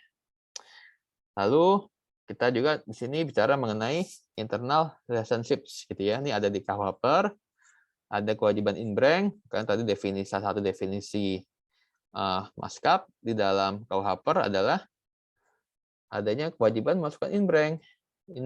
Inbrank ini bisa berupa uang, bisa barang-barang ataupun tenaga, gitu ya. Jadi bisa tangible dan juga intangible, gitu ya. 1, 2 itu tangible, yang 3-nya intangible. Itu bisa semuanya, gitu ya, semuanya. Tapi di KUHP dikatakan juga ketika tidak diperjanjikan sebaliknya, gitu ya, bahwa sekutu atau partners yang memasukkan tenaga, know-how, segala macam, itu dinilai yang paling kecil, gitu ya. Dinilai dia berkontribusi yang paling kecil. Jadi misalkan ada yang memasukkan uang sekian, ada yang memasukkan barang itu kan nanti dinilai dengan uang, gitu ya. Bisa dilihat ini berapa sih barangnya, nilainya gitu, harusnya berapa dinilai dengan uang, gitu ya. Lalu kan dibagi rata nih porsinya masing-masing memasukkan inbrank, gitu ya. Nanti itu hubungannya dengan pembagian keuntungan, gitu ya. Lalu ada yang memasukkan tenaga, oh saya nggak punya uang, saya nggak punya barang, tapi saya punya knowledge, saya punya pengalaman, gitu ya. Saya punya relasi, saya punya networking, itu kan penting juga. Nah, ketika dia memasukkan knowledge-nya dia, misalkan pengalamannya dia, gitu ya, networking-nya dia, ini nilainya gimana, gitu kan? Berapa sih dia bisa dinilai dibandingkan dengan yang memasukkan uang, yang memasukkan barang, gitu ya.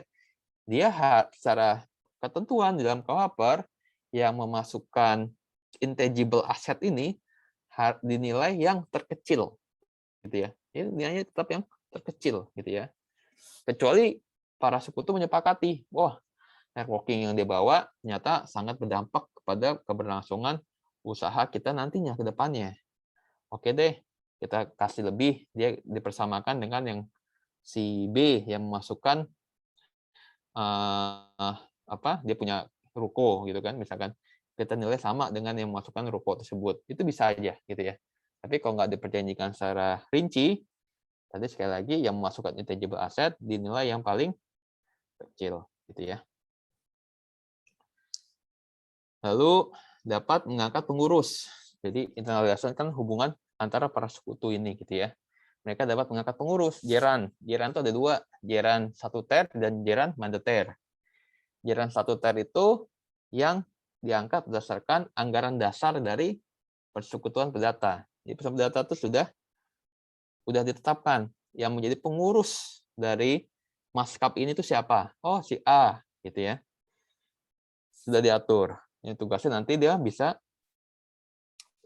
mewakili para sekutu untuk mengurus perusahaan. Lalu ada pembagian keuntungan atau kerugian. Oh, tadi satu lagi jeran mandater. Nah, kalau jeran mandater itu adalah pengurus yang diangkat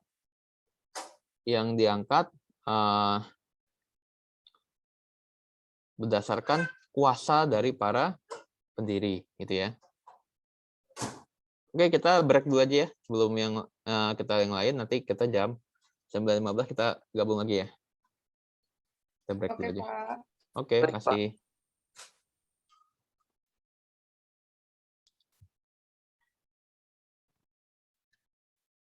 Kita lanjutkan lagi. Tadi kita mengenai jaran. Jadi jaran itu ada dua, jaran statuter dan jaran mandater. Jaran statuter itu adalah pengurus yang ditunjuk di dalam atau ditetapkan di dalam anggaran dasar. Sementara jaran mandater itu ada pengurus yang diangkat melalui suatu kuasa dari para pengurus, gitu ya. Itu bedanya jaran statuter itu udah permanen. Ketika ingin mengubah seorang sekutu menjadi yang tadinya di jaran statuter, gitu ya, itu harus dilakukan pengubahan anggaran dasar. Pengubahan anggaran dasar itu harus ke Menteri Hukum dan HAM, gitu ya, untuk penyampaian pemberitahuannya. Tapi kalau jalan mandater itu cukup diberikan kuasa, misalkan khusus dia melakukan perikatan dengan ini perusahaan ini, gitu ya, itu diberikan kuasa saja untuk mewakili perusahaan, gitu ya. Itu ketika dia tidak tercantum dalam jalan statuter. Lalu mengenai pembagian keuntungan ataupun kerugian. Nah, pembagian keuntungan ataupun kerugian dalam maskap ini itu secara umum adalah sesuai dengan pemasukan masing-masing secara prorata, gitu ya. Ketika dia sebelumnya memasukkan in-bank berapa, gitu ya, 30% misalkan. Ya bisa juga dia ketika nanti di akhir tahun, ketika suatu data mendapatkan keuntungan, berarti dia keuntungannya sejumlah 30% dibandingkan dengan sekutu yang lain, gitu ya, bandingkan dengan sekutu yang lain secara prorata, ataupun ditentukan secara spesifik di dalam akte pendirian, gitu ya. Kalau tidak mau prorata harus ditentukan secara spesifik di dalam akte pendirian. Itu seperti apa nih pembagian keuntungan ataupun kerugian ketika mengelola persekutuan perdata ini, gitu ya. Gimana ininya, gitu kan? Diatur secara spesifik dalam akte pendirian itu bisa dilakukan, gitu ya. Tapi tadi ketika tidak diatur secara spesifik dalam suatu akte pendirian, maka pembagian keuntungan dan kerugiannya adalah berdasarkan keseimbangan in-bank atau pemasukan yang dilakukan. Gitu ya. Nah, ini uniknya persekutuan perdata nih. Uniknya persekutuan perdata. Ini juga nanti yang paling membedakan ketika kita membahas mengenai firma. Setiap partner ataupun sekutu hanya dapat bertindak untuk dan atas nama pribadi. Setiap partner hanya dapat bertindak untuk dan atas nama pribadi. Jadi seorang konsultan hukum ketika dia misalkan ada 5 konsultan hukum, lalu dia mendirikan suatu konsultan hukum, perusahaan konsultan hukum, dia menggunakan konsultan data. Ketika si konsultan hukum ini bertindak keluar, gitu ya, dia tuh hanya dapat bertindak untuk dan atas nama pribadinya dia, bukan untuk dan atas nama persekutuannya dia, gitu ya. Hanya untuk dan atas nama pribadinya dia. Walaupun misalkan kopnya boleh aja pakai konsultan hukumnya dia. Tapi ketika dia bertindak untuk dan atas nama pribadi, apa konsekuensinya? Konsekuensinya semua hak dan kewajiban yang dilakukan oleh si konsultan hukum ini, misalkan gitu ya, ketika dia membuat perikatan dengan pihak ketiga, itu hanya mengikat dirinya sendiri. Dan bukan mengikat persekutuan perdata secara keseluruhan. Gitu ya. Ini agak unik yang persekutuan perdata. Ini yang membedakan misalkan antara nanti persekutuan perdata dengan firma ataupun dengan CV gitu ya. Itu. Jadi hanya mengikat dirinya sendiri, walaupun ya secara praktik boleh-boleh aja nanti kop perjanjiannya segala macam nanti menggunakan nama, tapi itu hanya mengikat dirinya sendiri, gitu ya. Secara hukum hanya mengikat bagi pihak yang membuat atau bagi partner atau sekutu yang membuat perikatan tersebut, gitu ya. Ini yang dinamakan dengan setiap partner hanya dapat bertindak untuk dan atas nama pribadi, kecuali ada kecualinya. Dalam KUHP, pengecualian dilakukan terhadap 2 hal. Pertama, ketika tadi telah ditunjuk seorang jeran atau pengurus. Nah, ketika si jeran atau pengurus melakukan tindakan atas nama perusahaan, berarti dia bertindak mewakili perusahaan secara keseluruhan, ini mengikat sekutu-sekutu yang lain, gitu ya. Pengurus. Tapi ketika yang bukan pengurus melakukan tindakan keluar, dia hanya mengikat dirinya sendiri. Gitu ya, hanya mengikat dirinya sendiri. Kecuali tadi yang melakukan adalah jeran, gitu ya, atau pengurus tadi. Yang kedua, pengecualiannya adalah ketika misalkan misalkan A nih bertindak dia bertindak keluar, lalu dari hasil dia perbuatan hukumnya tersebut, ternyata dia memperoleh keuntungan, gitu kan? Memperoleh keuntungan nih, dia memperoleh keuntungan. Misalkan jadi dia seorang konsultan hukum, pindah keluar, melayani klien, gitu ya. Dia hanya terikat bagi dirinya sendiri, dia melayani klien, tapi dia ada mendapatkan keuntungan gitu ya dari hasil pelayanan dia terhadap kliennya dia ini, gitu ya. Mendapatkan keuntungan, dan keuntungan ini telah dinikmati oleh semua partners yang ada di dalam persekutuan perdata tersebut. Telah dinikmati, gitu ya. Telah dibagi hasilnya. Hasilnya telah dibagi, gitu ya. Misalkan di akhir tahun, ternyata telah dibagi ke dalam partners, dan partners ini pun nggak ada yang menolak, gitu ya. Nggak ada yang menolak. Dia udah mendapatkan hasil dari keuntungannya tersebut. Nah, ketika para partners ini telah mendapatkan atau menikmati keuntungan tersebut, maka ketika di kemudian hari misalkan jadi permasalahan, gitu ya, maka konsekuensinya adalah ini bukan hanya mengikat bagi si sekutu yang melakukan perikatan tersebut, tapi ini pun mengikat para partners yang lain. Jadi mereka bertanggung jawab, ya. Partners yang lain pun ikut bertanggung jawab karena mereka telah menikmati keuntungan tadi ya, gitu. Dan dapat dianalogikan bahwa ketika para partners atau sekutu telah menikmati keuntungan, maka yang dulu dilakukan oleh seorang partners ini berarti dia ini bertindak untuk dan atas nama perusahaan, gitu ya. Bukan, walaupun pada awalnya dia bertindak untuk dan atas nama pribadi, gitu ya. Jadi secara prinsip umum, saya ulangi, setiap partners hanya dapat bertindak untuk dan atas nama pribadi, secara prinsip umumnya. Pengecualian dilakukan atas dua hal.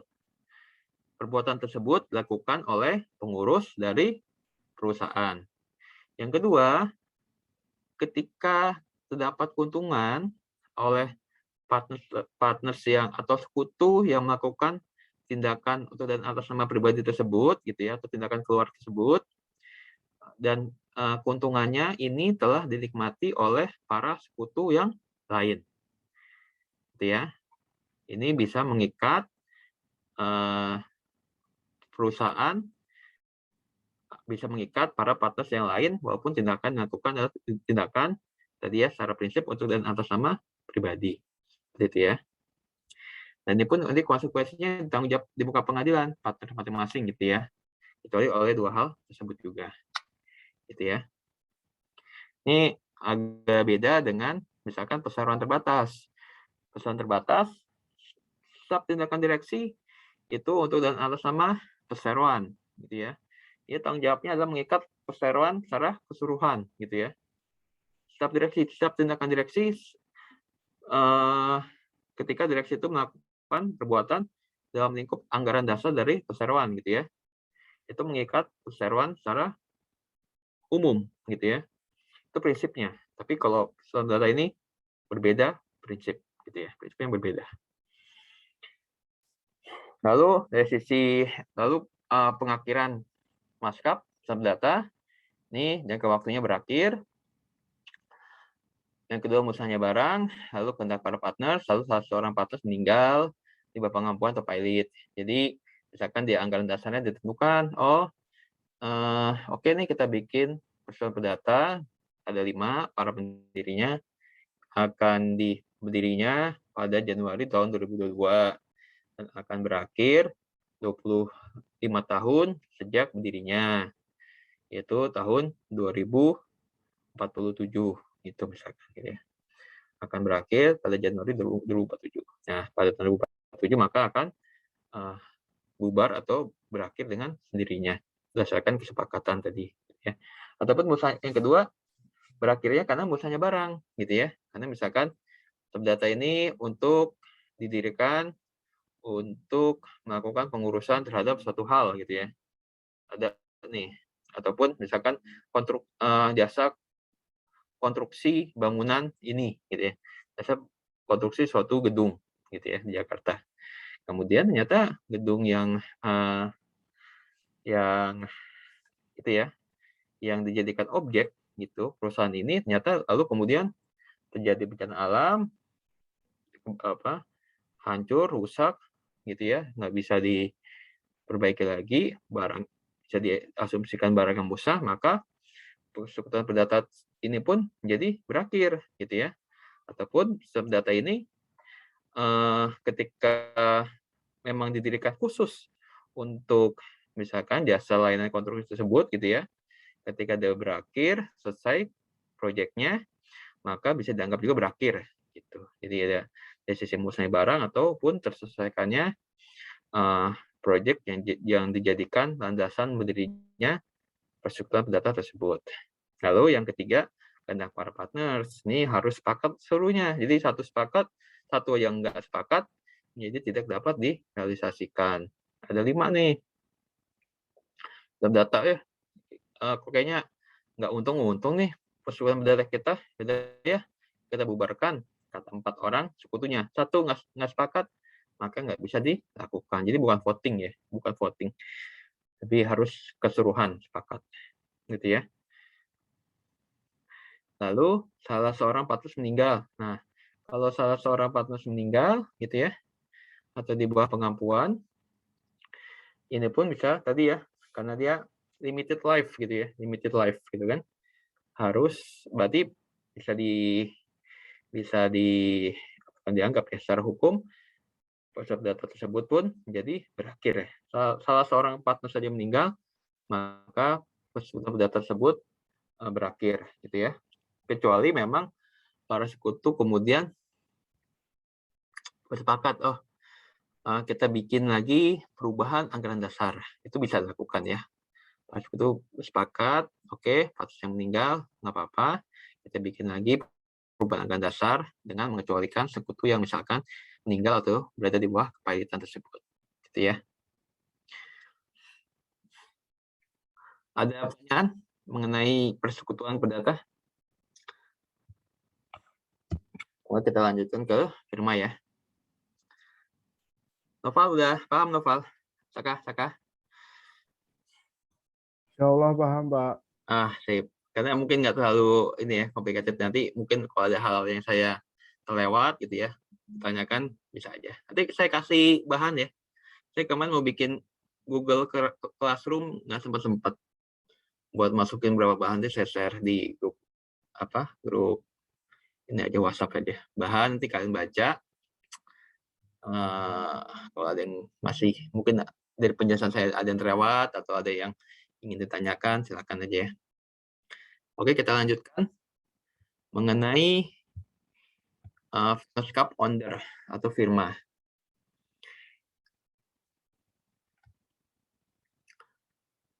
Nanti kita harap nih udah selesai nih jam 10 nih mengenai First Owner gitu ya. Jadi minggu depan tinggal persekutuan komanditer gitu ya.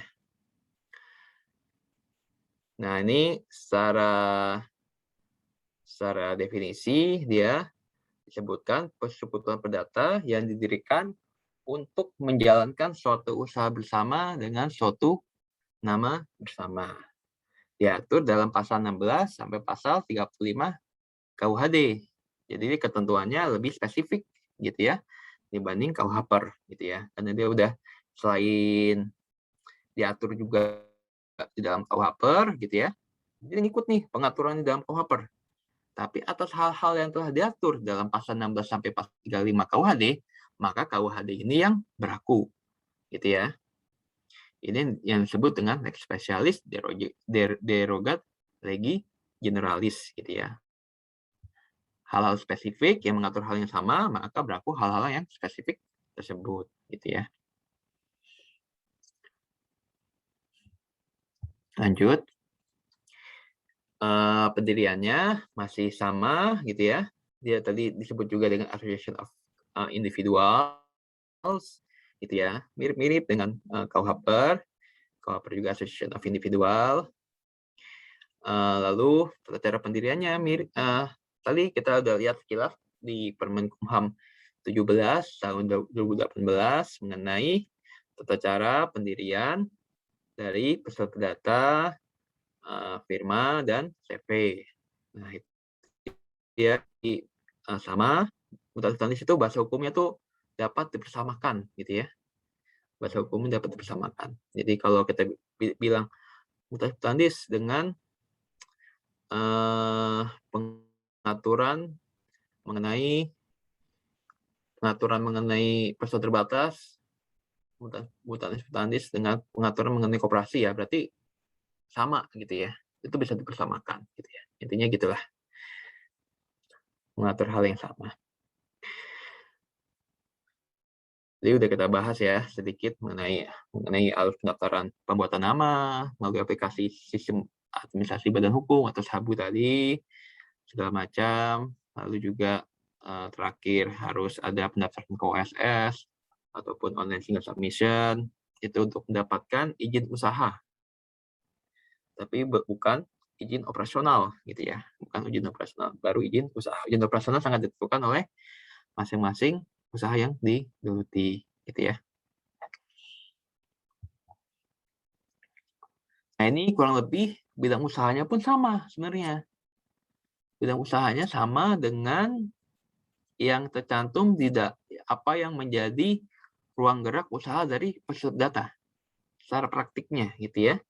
Secara praktiknya sama gitu ya. Jadi firma itu walaupun nanti kalau kalian lihat di Permen-Kumham 17 tahun 2018 memang dia tidak diatur secara spesifik bahwa dia harus menjalankan profesi gitu ya. Seperti layaknya persetujuan perdata tadi kan udah kita lihat ya, dia kalau maskap ini atau persetujuan perdata dia menjalankan profesi tertentu. Tapi firma dia tidak. Tapi secara praktik bidang usaha yang dijalankan melalui firma ini kurang lebih banyak memang hal-hal yang berkaitan dengan profesi itu sendiri gitu ya. Jadi itu hanya alternatif pilihan. Misalkan para arsitek dia, oh saya pengen bikin bidang usaha dengan landasan usaha saya perusahaan perdata, oke. Kayaknya lebih cocok nih dengan karakteristik yang perdata. Oke, dia berarti bikin dengan mengatasnamakan perusahaan perdata. Oke, saya lebih cocok dengan firma. Oke, dengan firma. Ataupun saya lebih cocok dengan perusahaan terbatas. Bikin perusahaan terbatas itu kan sebenarnya pilihan-pilihan nih, pilihan-pilihan. Mana kira-kira yang lebih cocok dengan individu tersebut gitu ya, dengan si para pendiri. Dengan pendiri atau para pendiri gitu ya. Atau misalkan kalau kita bikin usaha, oh saya lebih cocok sendirian aja deh, nggak usah ngelibatin pihak lain deh. Nah, kita bikin perusahaan perorangan gitu kan. Itu ada pilihan-pilihan dari si subjek hukum itu sendiri atau individu itu sendiri gitu ya. Nah, hukum itu memberikan alternatif. Ini loh, kalau kamu lebih cocok sesuai dengan kebutuhan kamu pakai perusahaan perorangan, ini ada ketentuan hukumnya gini-gini, ada karakteristik ini. Oh, kalau kamu lebih cocok dengan kebutuhan kamu menggunakan suatu data, kamu pakai data, tapi ada ketentuannya loh, kamu pelajari kayak gini-gini. Ataupun firma, ini loh, ataupun PT, seperti ini, gini-gini. Gitu. Jadi disesuaikan kebutuhan masing-masing, gitu ya. Karena masing-masing karakteristiknya sedikit banyak berbeda. Lalu ini kurang lebih masih sama, didirikan dengan persetujuan bersama, gitu ya. Harta pribadi dapat diklaim, unlimited liability, gitu ya, sama, gitu ya. Jadi tanggung jawabnya sampai dengan tanggung jawab harta pribadi, itu juga salah satu konsekuensi dari unlimited liability. Tanggung jawab sampai dengan tanggung jawab harta pribadi, gitu ya. Jadi kalau tanggung jawab misalkan besar, ada kerugian loss besar, di mana kerugian loss besar tidak dapat ditanggulangi dari aset perusahaan, maupun aset perusahaan telah dijual, digadaikan, disita, tapi ternyata masih ada loss gitu ya. Itu tanggung jawab sampai dengan tanggung jawab harta pribadi, gitu ya. Lalu keterbatasan keberlangsungan usaha nih kurang lebih mirip. Jadi hal-hal yang menyebabkan berakhirnya persekutuan perdata, juga menyebabkan berakhirnya firma. Tadi ya ada beberapa hal.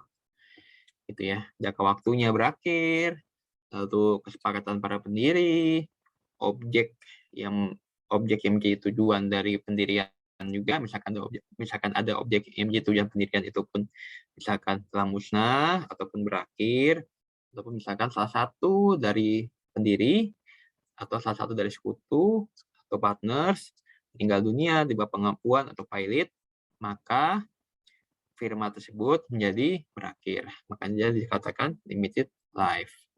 Berbeda dengan konteks besaran terbatas gitu ya. Pendirinya bisa gonta-ganti, tapi entitasnya masih tetap berdiri gitu ya. Lalu pengembangan modal pun terbatas dari partners gitu ya, hanya dapat mengumpulkan modal dari para partners. Jadi kemampuan finansial dari partner sangat menentukan gitu ya dalam pengembangan usaha dari firma ini sendiri. Sama layaknya dengan persekutuan perdata atau apalagi perusahaan perorangan. Dia pun nggak bisa menghimpun dana dari publik gitu ya, limited capital.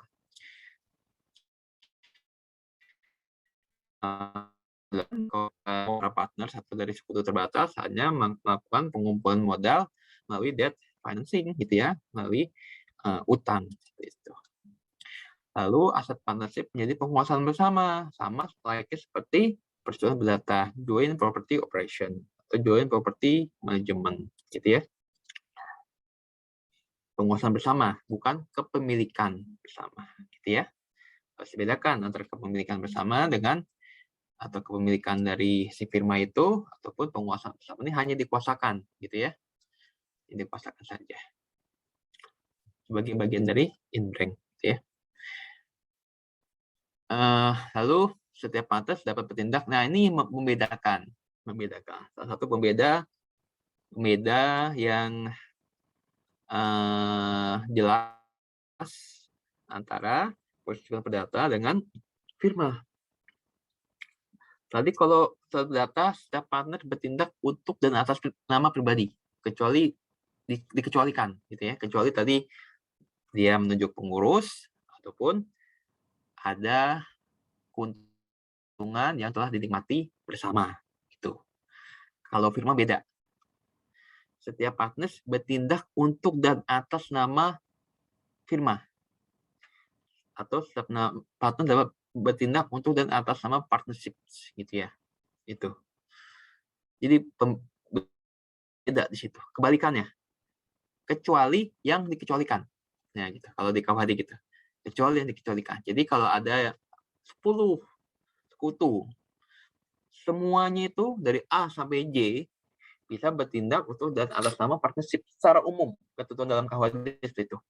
Kecuali di anggaran dasar di firma dikecualikan. Oh, partner J kayaknya oke deh, dia finansialnya kemarin in-bank-nya bagus, ada in-bank cukup gitu ya. Tapi sebenarnya dia kurang kompeten nih buat menjalankan firma ini. Kita agak khawatir nih kalau ketika dia menjalankan si perusahaan ini, menjalankan firma ini, kemudian dia menimbulkan konsekuensi yang kurang baik ya untuk firma. Lalu para pendiri ini, lalu yang si J pun sepakat, ya memang saya agak kurang kompeten. Jadi disepakati bahwa J ini dikecualikan. Ketika J ini melakukan perikatan, melakukan tindakan keluar, segala macam, dia tuh bertindak untuk dan atas nama pribadinya saja. Bisa itu, gitu ya. A sampai I, ketika bertindak untuk dan atas nama firma, sesuai dengan prinsip dasar dari firma. Gitu ya. Tapi hanya J yang dikecualikan. Gitu ya. Ini bisa dilakukan. Gitu. Lalu responsibility-nya seperti apa? Responsibility-nya pun berbeda dengan responsibility dari persekutuan perdata. Responsibility dari firma kita mengenal joint and several liability. Nanti kita pelajari di akhir. Joint and several liability. Karena prinsip dasarnya berbeda, maka responsibility-nya pun berbeda. Lalu dia more business entity concept, gitu ya. Karena pertama dia udah ada beberapa sekutu, udah ada ya semacam organisasi yang sederhana gitu ya, karena sekutunya kan lebih dari satu. Berbeda dengan perorangan. Dan tiap-tiap sekutu ini bertindak untuk dan atas nama partnerships gitu ya, bukan untuk dan atas nama pribadi. Ketika dia setiap sekutu dapat bertindak untuk dan atas nama pribadi, untuk dan atas nama perusahaan, maka lebih terlihat business entity konsepnya gitu ya, dibanding maskap tadi gitu ya. Ini kan lebih kepada individual sebenarnya kalau kita melihat secara dari orang di luar persetujuan perdata tersebut gitu ya. Lalu legal entity ini clear ya, dia bukan suatu badan hukum, dia nggak memiliki kekayaan sendiri, nggak ada pemisahan harta antara harta firma dengan harta pendiri gitu ya, dan lain sebagainya gitu ya. Single taxation masih sama dengan perusahaan perdata. Kira-kira tapi kalau kita melihat perusahaan perdata, firma, ini subjek pajak bukan ya? Oke, kita konteks kita single taxation. Tapi dia subjek pajak bukan ya? Gimana, Gu? Dia subjek pajak bukan, Gu?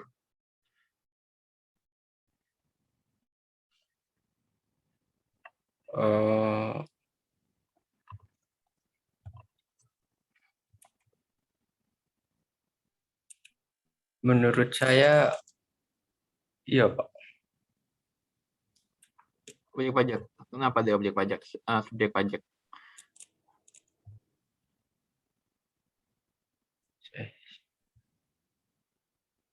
Dia kan bukan badan hukum. Berarti kalau single taxation gitu enggak ya Pak? Cuma pajaknya, pajak penghasilan yang diterima gitu Pak. Iya, bukan tuh. Gimana? Yang lain gimana yang lain? Dia subjek pajak bukan? Dia bukan badan hukum loh.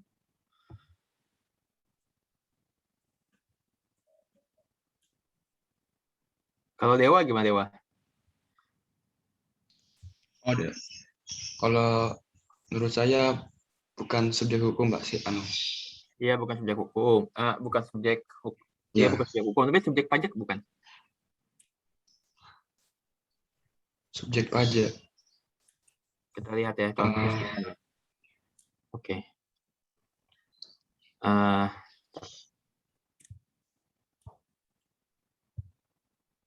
Saya tadi baru buka. Nah, Undang-Undang 36 tahun 2008 tentang pajak penghasilan, gitu ya. Misalkan. Yang menjadi subjek pajak adalah orang pribadi, warisan, badan, dan bentuk usaha tetap, gitu ya. Nah, kalau kata undang-undang itu harus lihat selain di norma di batang tubuh, kita mesti melihat juga norma di penjelasan, gitu ya. Ini buat meyakinkan aja. Kalau jawaban kalian itu benar adanya, gitu ya. Kita harus melihat norma di penjelasan. Ini kok nggak ada penjelasannya nih. Terus saya downloadnya dari pajak.go.id nih.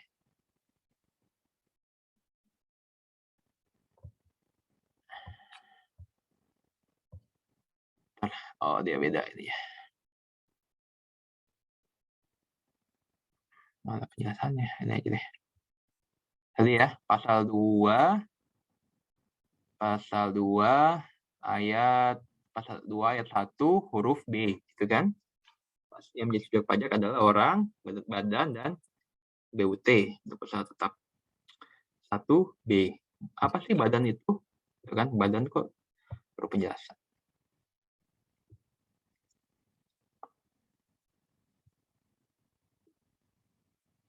Pasal 4, pasal 3, pasal 2 ayat 1. Nah,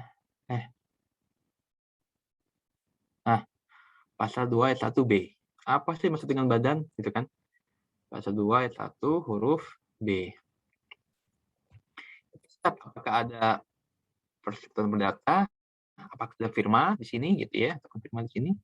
Badan adalah sekumpulan orang dan atau modal yang melakukan kesatuan, baik yang melakukan usaha maupun yang tidak melakukan usaha, yang meliputi perusahaan terbatas, perusahaan komanditer, CV, perseroan lainnya, BUMN atau badan usaha milik daerah, dengan nama dan dalam bentuk apapun, firma, kongsi, koperasi, dana pensiun, persekutuan, perkumpulan, yayasan, organisasi, dan lain sebagainya. Jadi, berdasarkan undang-undang ini, baik persekutuan perdata, firma, ataupun perseroan komanditer atau CV, meskipun dia bukan badan hukum, ya, meskipun dia bukan badan hukum, dikategorikan sebagai subjek pajak, gitu ya. Ini benar ya tadi, mekanisme kubu yang lain ya, bahwa dia tetap sebagai, karena kadang-kadang masih ada yang belum clear gitu ya, dikatakan, wah Pak, bukan badan hukum, berarti bukan subjek pajak. Enggak ya, subjek pajak itu enggak melihat dia badan hukum atau bukan badan hukum gitu ya. Yang penting dia punya pendapatan gitu ya, punya profit gitu ya. Lebih ke sana gitu ya. Jadi nggak melihat sesuatu dia badan hukum atau tidak. Gitu ya. Ini benar ya, tadi dia tetap sebagai suatu subjek pajak ya, walaupun dia single taxation gitu ya.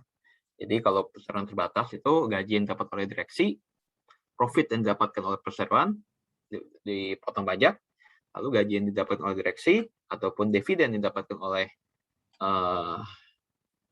pemilik pajak lagi. Tapi kalau ini enggak gitu ya. Jadi udah single taxation aja. Sekali aja pendapatan yang diperoleh oleh para sekutu, ya udah itu yang dikategorikan sebagai subjek pajak gitu ya, atau pendapatan yang diperoleh dari, jadi nggak dipotong 2 kali nih, bukan dikategorikan sebagai gaji gitu ya, karena tadi memang dia hartanya nggak terpisah gitu ya, hartanya nggak terpisah, unlimited gitu, bukan unlimited, batu nggak terpisah, nggak ada pemisahan harta antara para pendiri dan si badan usaha ini gitu ya. Jadi keuntungan yang didapatkan oleh para pendiri yaitu keuntungan badan usaha itu, ataupun sebaliknya gitu ya. Keuntungan badan usaha itu adalah keuntungan para pendiri gitu ya.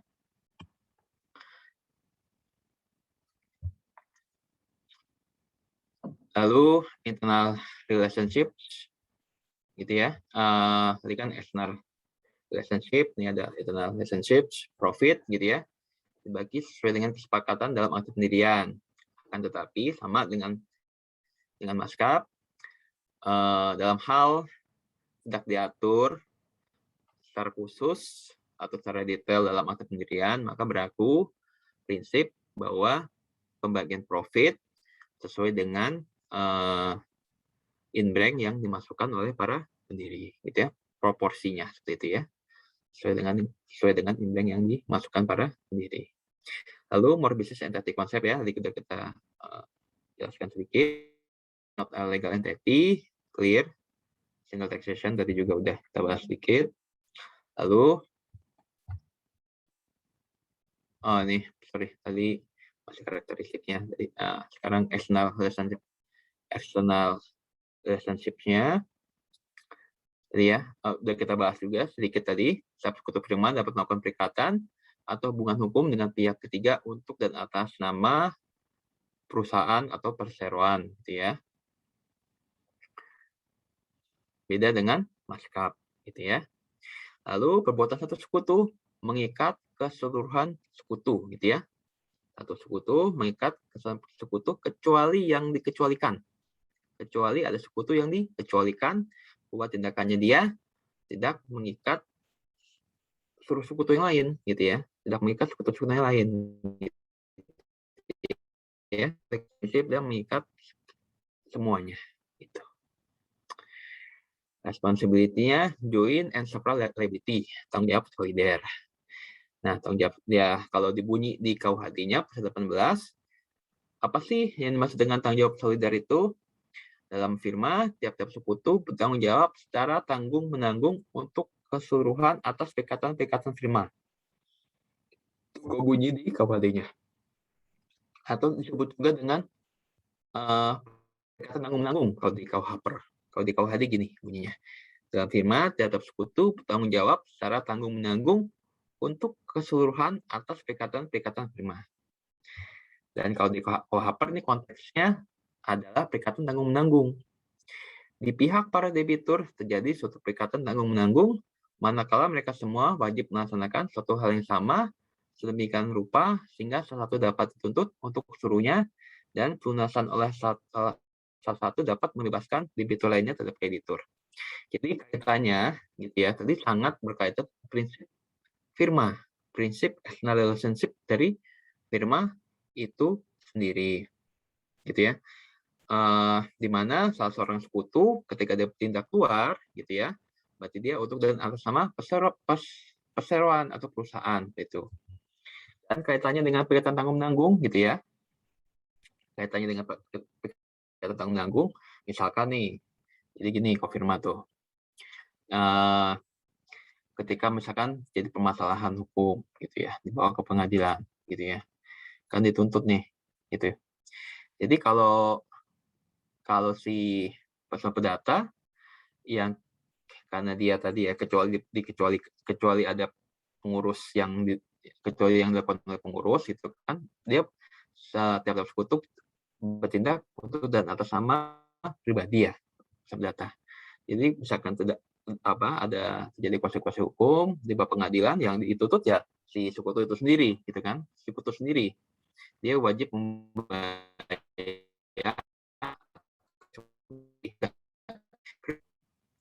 tadi ya. Jadi bisa dituntut seluruhnya dituntut gitu ya. Ada 10 sekutu, 10-10-nya dituntut gitu ya. 10-10-nya dituntut semuanya. Akan tetapi gitu ya, ketika salah seorang sekutu gitu ya, salah seorang sekutu saja dia kemudian dia bisa membayarkan gitu ya, membayarkan atas kerugian dialami oleh penggugat gitu ya.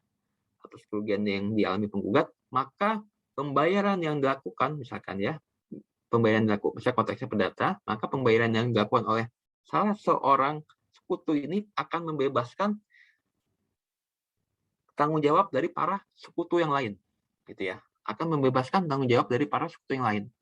Padahal mungkin yang ketika melakukan tindakan tersebut itu misalkan sekutu C, tapi kemudian sekutu A yang kemudian membayarkan gitu ya atas tanggung jawab yang dilakukan oleh sekutu C gitu ya. Nah, ini akan membebaskan sekutu C dari tanggung jawab kepada pihak penggugat gitu ya. Ini enggak kita temukan di personal perdata gitu ya.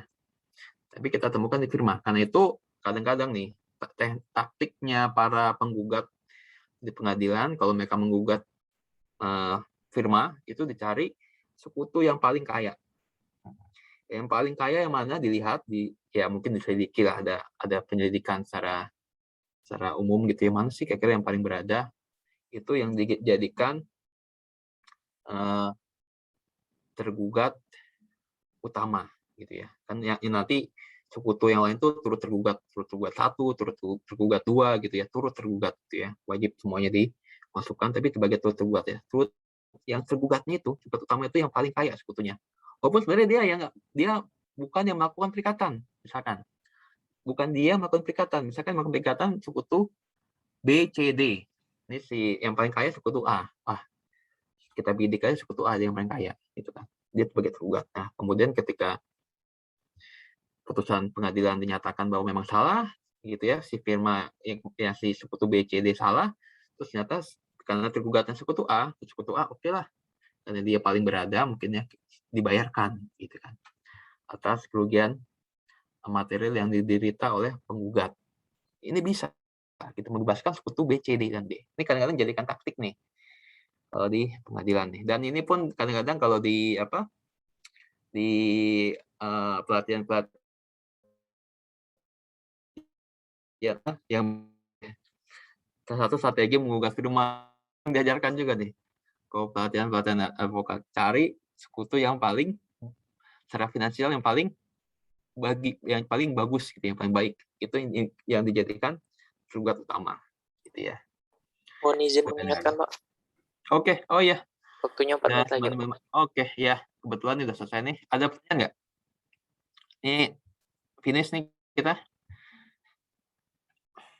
perusahaan perorangan, personal perdata, firma, kita bisa selesaikan hari ini, minggu depan tinggal CV, gitu ya, CV, dan nanti kita masuk mengenai personalitas restoran terbatas. Nanti saya share di grup WhatsApp mengenai salah satu bahan buat kalian baca-baca mengenai ini ya, perusahaan tidak berbadan hukum. Nanti kalian bisa baca-baca sebagai pelengkap, gitu ya. Kalau ada yang masih belum bisa dipahami, bisa tanyakan kepada saya, gitu ya. Nanti ingat ya yang presentasi minggu keempat ya. Nanti pun kita mungkin ada kuis minggu keempat, gitu ya, di awal. Tapi masih tentatif, saya masih mikirin perlu nggak sih, gitu ya. Ada pertanyaan nggak yang mengenai tugas presentasinya?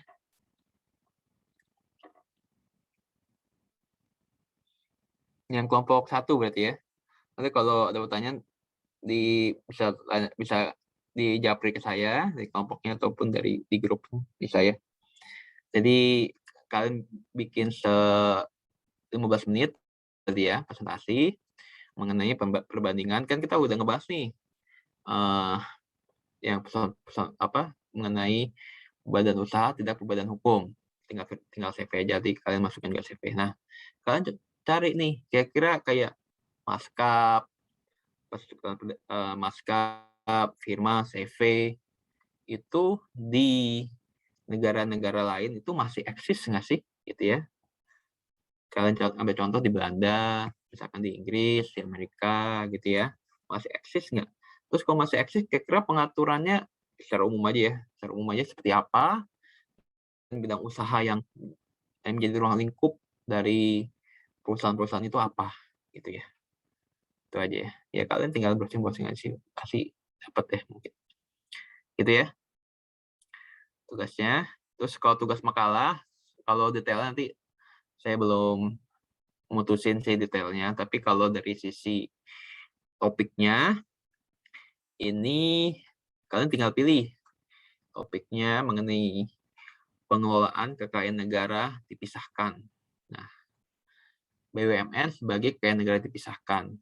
Nah, menurut kalian, BUMN sebagai kekayaan negara dipisahkan, itu bagusnya masuk ke dalam lingkup keuangan negara.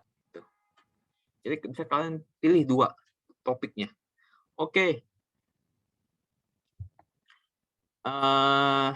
BUMN masuk sebagai kekayaan negara dipisahkan, dia masuk ke dalam lingkup keuangan negara. Dia masuk. Kalian bikin makalah tentang itu. Kenapa dia harus masuk ke dalam lingkup keuangan negara. Terus topik yang kedua, dia kebalikannya. Ketika kalian menganggap bahwa BUMN sebagai kekayaan negara dipisahkan harusnya tidak masuk dalam lingkup keuangan negara. Kalian tulis itu. Menurut saya harusnya nggak masuk dalam lingkup keuangan negara, karena ketika dia masuk dalam lingkup keuangan negara konsekuensinya gini. Jadi lebih baik untuk perkembangan BUMN itu dia tidak masuk lingkup keuangan negara karena gini ya. Tapi nanti berapa banyak kata, berapa banyak halaman saya belum ke sana sih. Nanti mungkin minggu depan sih, gitu ya. Jadi tapi kurang lebih itu.